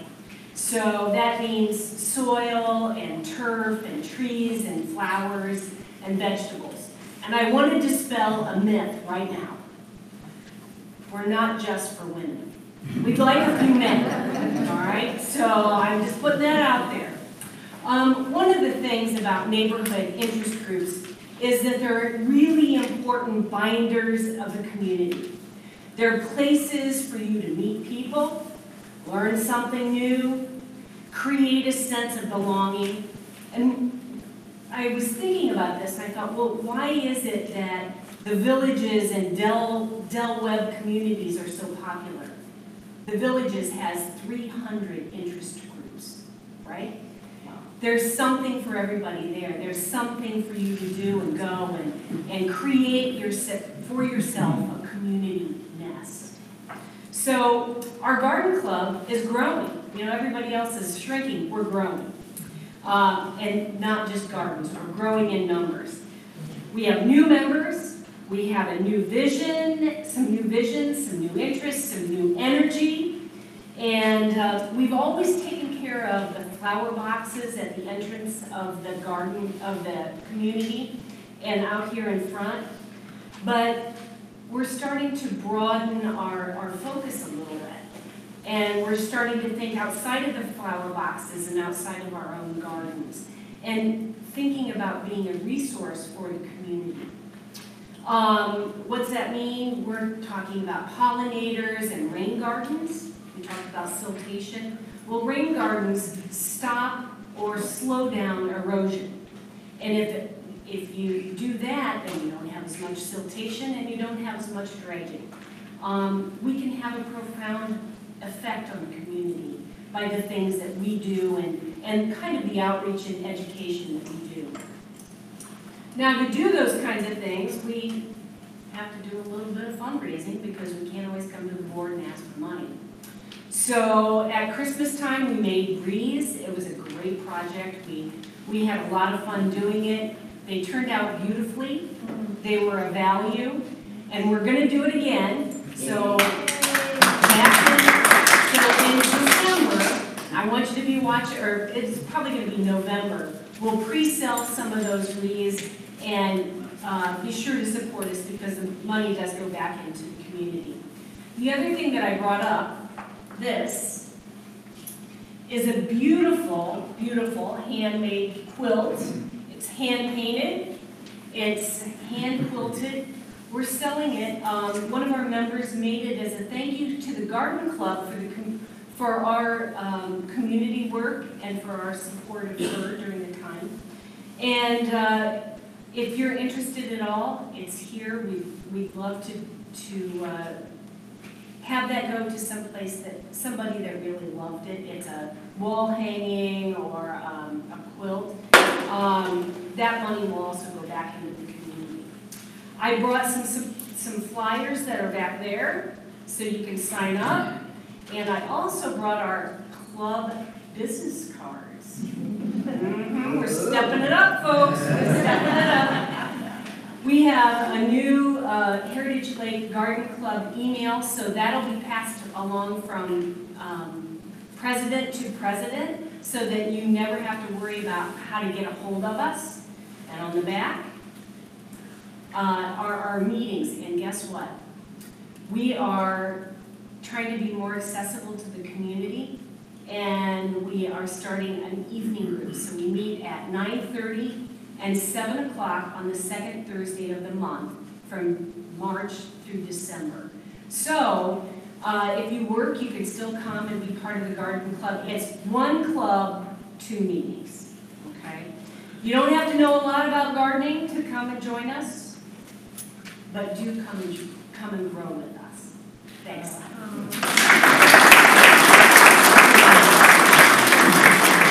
I heard what you did there. That was nice. April, Lynn, why don't you come on over and let us know what's going on with the neighborhood watch. I'm the chairperson for the Neighborhood Watch. The Neighborhood Watch meets every third Wednesday of each month, April through November. The group continues to work with the Putnam Sheriff's Department in reporting and preventing crime.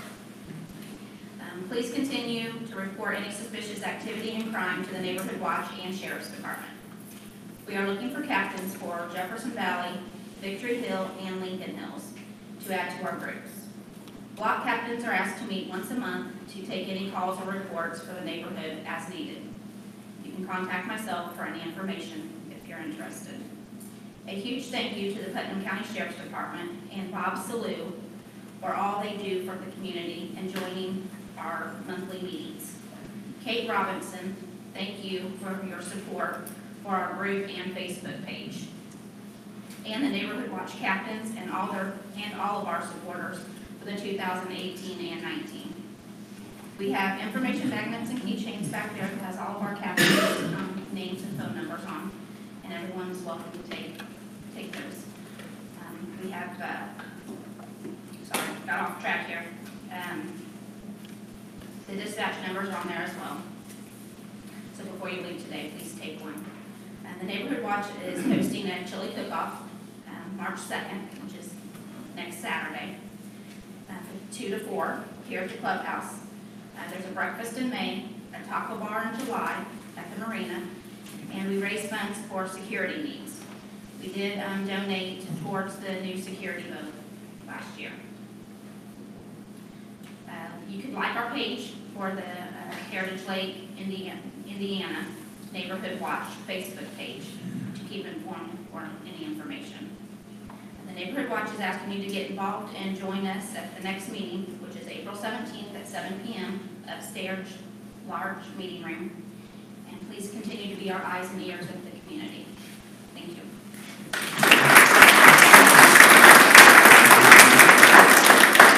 Thank you, April. I saw that Harold left, but I also saw him talk to Tom. So, Tom, do you have an HLCS report? Did he give you a copy? No. If not, I could have one. Go ahead. Basically, Harold Patow is the president of the Heritage Lake Community Services. That's the group or the organization that publishes the monthly highlights and the once-a-year phone books that every one of you should have had delivered to you. Harold is the editor. His wife and his son, Gary, Roseanne and Carrie, support him in his efforts with the highlights. With the highlights, myself and Mary Ann are co-editors. We're always looking for articles. We're always anxious to have people join us. So if you'd like to be a co-editor, we have the office staff that supports us by doing proofreading of the highlights. Sometimes we make a few mistakes, and the office staff keeps us on track.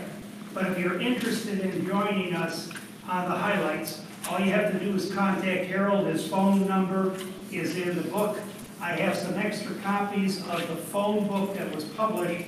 If you look at it, you'll see in the back of the phone book, it is supported by advertisements. And I strongly encourage you to support those people. I know every time we have a service done at the house, we just had one done, a couch cleaning. And we looked in the book and we saw Service Masters in Greencastle. They came out, I'll give them a plug, I won't get a discount, but they came out and they did a tremendous job of cleaning our furniture. And that's another way that you could help either the phone book or HLCS highlights stay in business. I just would ask you to take a few minutes and think about the amount of work that goes into producing the phone book on a yearly basis. There are several different sections. The office helps us proofread and gather information about the white pages, the blue pages. HLEP helps us with the red pages. Harold takes over the yellow pages. He does the entire yellow pages. He's the person who puts it together, goes out and solicits his advertisers, collects the bills. He turns over the money to our treasurer, Dee, but he collects the money. And if any of you have been or are in business by yourself, for yourself, you understand the difficulty sometimes you have to go through to collect the money. So I would encourage you to support those businesses, and if you want to volunteer, please contact Harold. We'll love to have you. Thank you.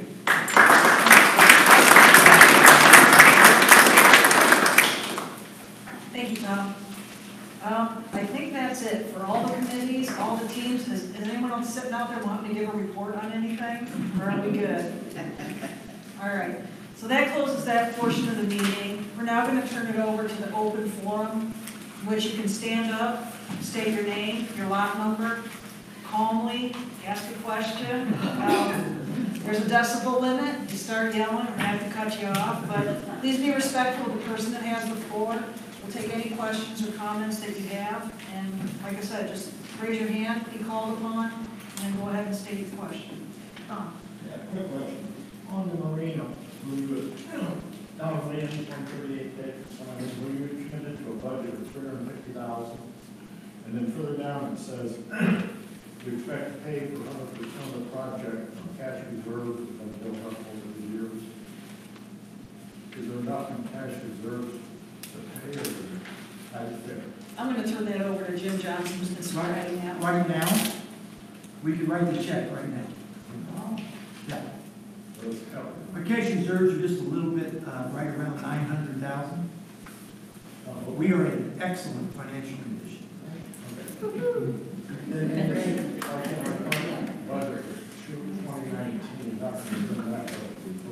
No, it's going to have to be an offline. Okay. Yeah, we can't generate revenue that fast. Okay.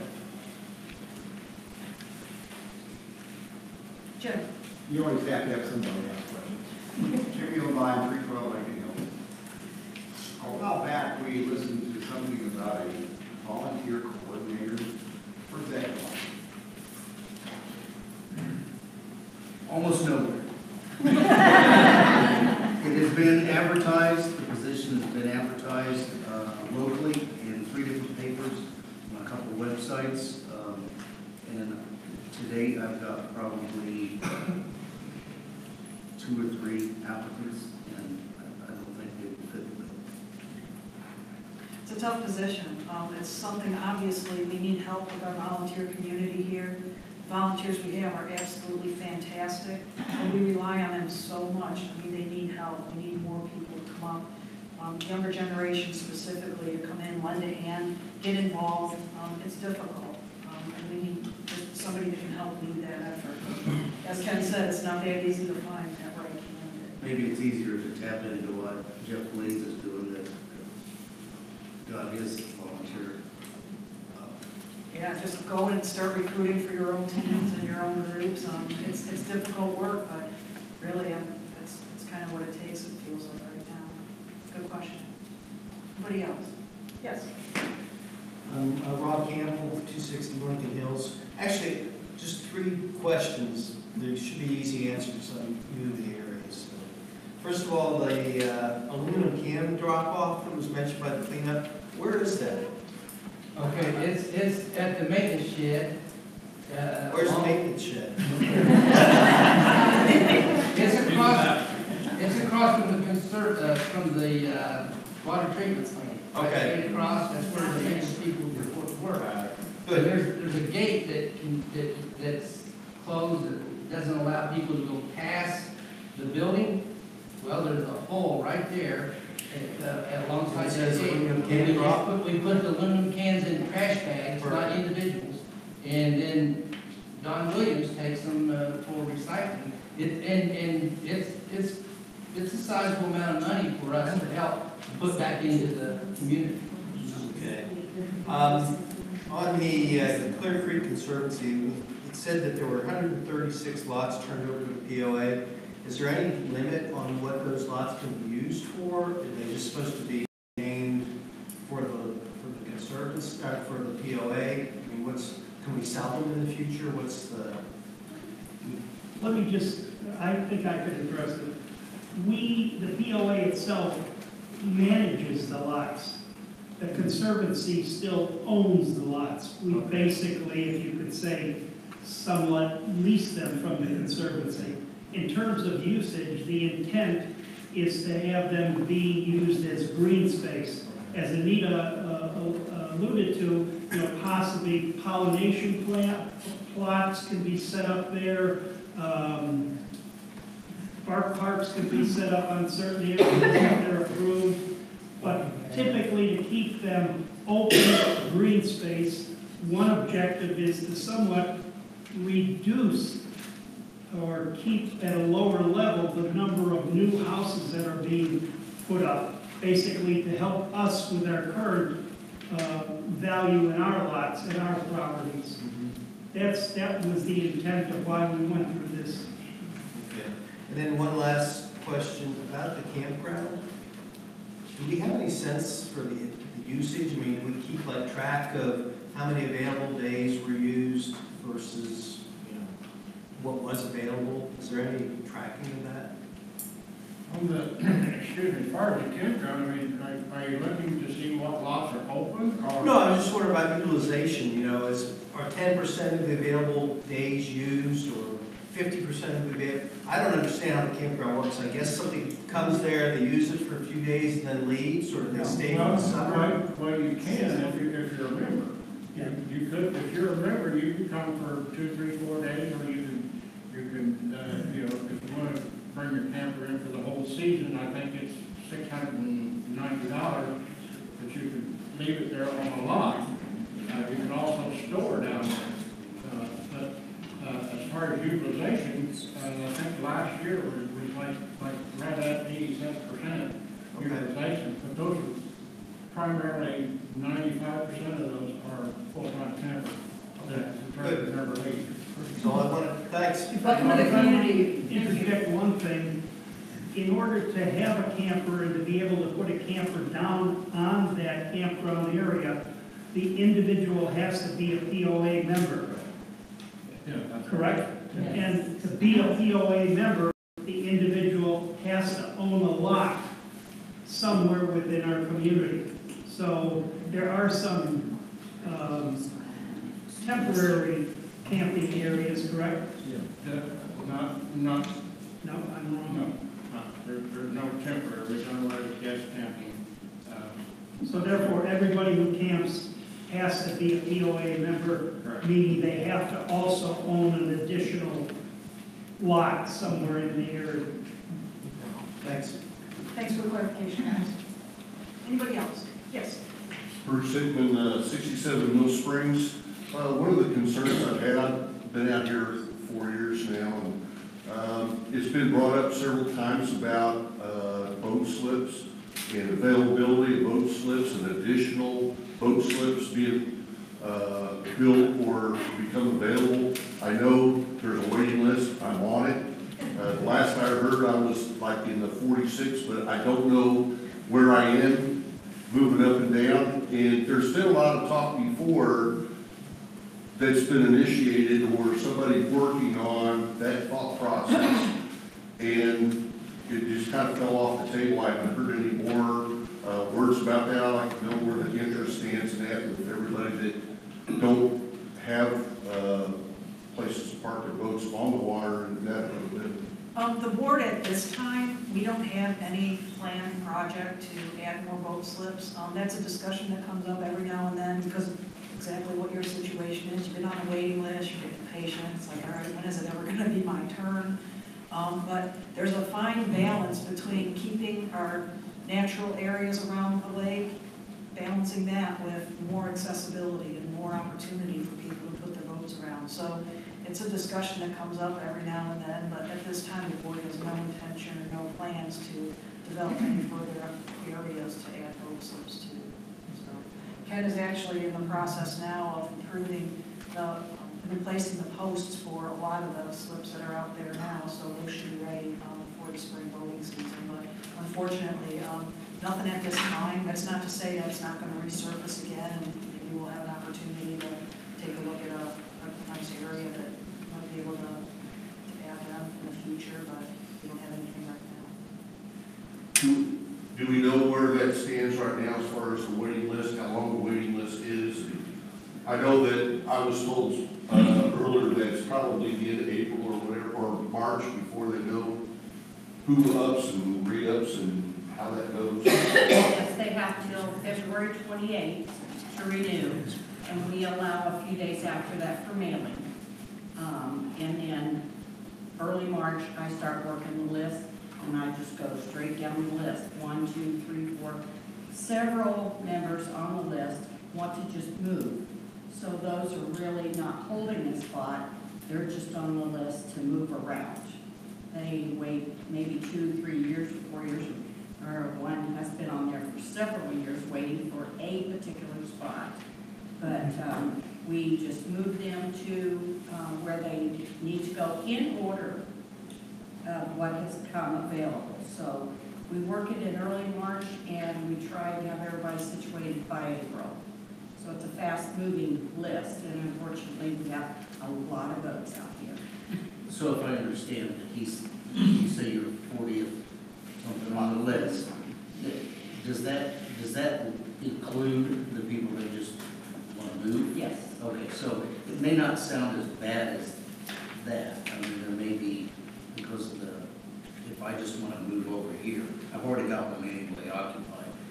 So you may be 15 on the list of somebody that just needs, see what I'm saying? Thank you. That may sound ugly. Thank you. Anybody else? Yes.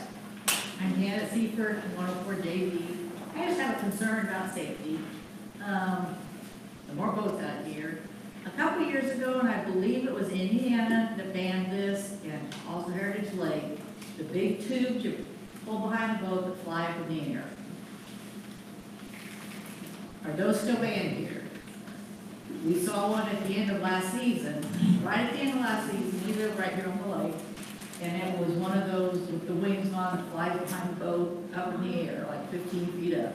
And I know at one point, those were banned in Indiana. And here at the lake, we saw them a couple, 3 years ago. I'm just wondering if those are banned, or if we see them, something like that, who do we report it to? Tom, as Lake Committee liaison, are you aware of any rule in Lake? Well, the one remark I would say is, number one, anybody who comes out to Heritage Lake has to abide by the Indiana voting rules. Correct. Our rules are a subset of the Indiana rules. Matter of fact, the Indiana rules, if they are stricter, supersede our rules. That's the hierarchy we go through in terms of, who has authority. In terms of specifically those flyers, I know I'm not aware that there is any information regarding those flyers in the Lake Committee rules, but you have at least 2 or 3 members here. They could bring up that topic when we have our first meeting in March and address that. Because we hadn't seen any for a couple of years, and just in the last year, right before the lake was going to close, we saw one. I know the Indiana voting safety rules are published on our website along with the Lake Committee rules. HeritageLakePOA.com. If you don't have a sign-in for that, you need a sign-in. Well, yeah, and I understand that, we don't sign in with whatever tubes, there's so many new ones now. I just was concerned, and it's a thing of safety, because our lake isn't big enough for somebody to fall off one of those right in front of that boat. I'll barely control things that are actually touching the water. When they leave the water, that's a whole different It ballgame. could be scary. I will bring that up at the Okay, first thank you. meeting. Thank you. This one over here, down here, Patrick Harris, 66 Jefferson Valley. Got 2 fiscal questions, but not for you. Toxic, is there a fee for that? But yeah, it comes out in the flyer in May or in April, and offhand, I don't know exactly how much that is, but we charge by the vehicle, like whether it's if you have a pickup truck versus a trailer, we charge for tires. We don't charge for oil. We do charge for the televisions and all electronics, because we charge for everything that we've got to pay rid of. So when we take the tires in, we have to pay the tires. When we take the TVs in, we have to pay for the TVs. Paint? Paint, no. With the oil-based paint, there's the fees just to get in, like a $10 fee for your car, and then we'll dispose of it. I recommend to everybody, don't even bring latex. Just let it dry out and put it in your own trash. You don't have to wait till May to do that. And they're going, the hazmat people in Greencastle are going to stop taking latex from us too, because we can dispose of that just like you do your regular trash. When you let the oil dry, the trash people take it. That's the strategy now on latex paint. Thank you. Second question. How much for that club? Okay. All right, thank you. Thank you. Anybody else? Yes, sir.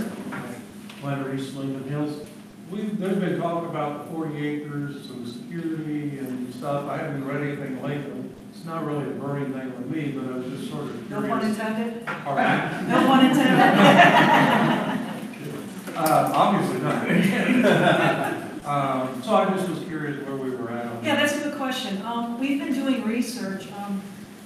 Jeff Brooks here, AJ Stafford, and myself, we've met with several different companies that have given us options on different gate options, with card readers, without card readers, electric open, non-electric open. We're going to have a discussion at the next board meeting to make a decision on which option to go with to hopefully get that in place before the spring season starts. So we're really close to, I think, pulling the trigger. We were just trying to make sure that we have, some decent options that work for us now. Maybe it's not the Taj Mahal of gates at the beginning, but it's something that could be expanded upon to include card reader access in the future. So it's going to be something that will at least cause people to have to stop at the gate, potentially a camera mount right there so we can take a picture of the vehicles leaving and coming in and going out, what the contents are, license plates. So that should help as far as deterrence significantly. So that should be something that we're going to be getting ready to pull the trigger on in the next few weeks here. else? I'll just delete. I know with our Tox Away and Clean Sweep, do we do a drug drop or Yes. med? Is that, You can, there's right upstairs, when you enter the clubhouse, there's a drop box right there. You can just drop them right into that, and it's empty. I don't know how often.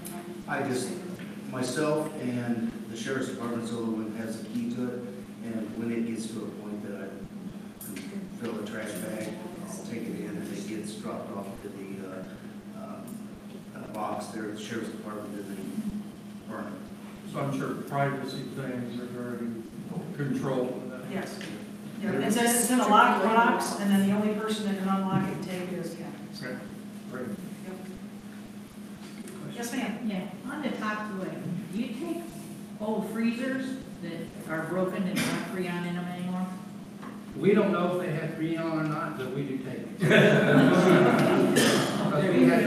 Yeah, because we have to pay to get rid of them now. So refrigerators, freezers, any of those appliances we'll take, okay? All right. Yep, do you have a question? 3:30. Oh, okay. Yeah. Back to that drop box, the only thing you cannot drop in there is needles. We try to avoid it. Okay, in closing, again, there were a lot of thank yous given out today, but sincerely, everybody here and everybody watching on YouTube and those that aren't doing either right now, the contributions that you make a huge difference to this community. This community is just built of very selfless people that give of their time, not just for their own enjoyment, but for the enjoyment and the betterment of this whole entire community. So thank you very much. 2019, continue to show up, continue to talk to this board. We want to hear what you have to say. We'll work on it if we can, but if we can't, at least you'll know the reason why. So I encourage you to stay involved. Come and talk to us. One thing I overlooked, and I've overlooked it each year, but I want to thank Lois and the people who work at the marina, and I'm sure everybody does. If it wasn't for what they do and helping do our, and provide us stuff, and move the traffic in and out, so just want to thank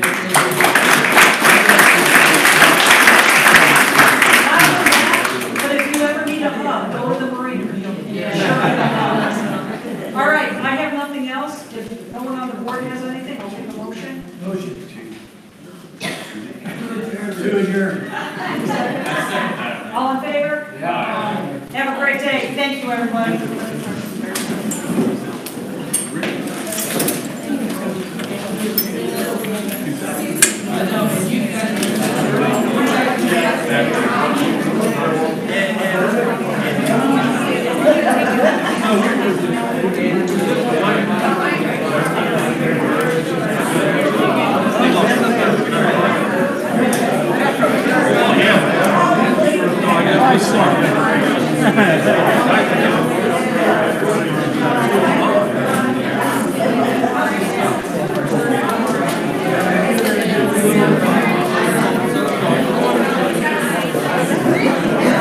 Probably a crack.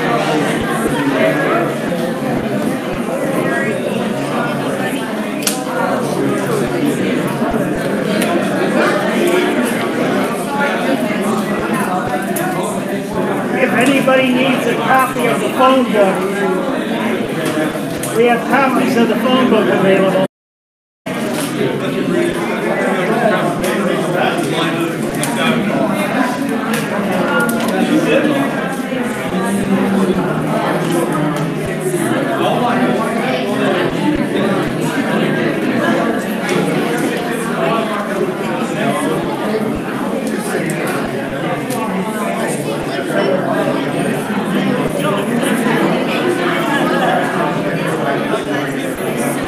Thank you.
There you go. Still on. I can wait 30 seconds. Thanks for coming. Right here. I'll just think you. Now you're on the board, maybe I'll love more.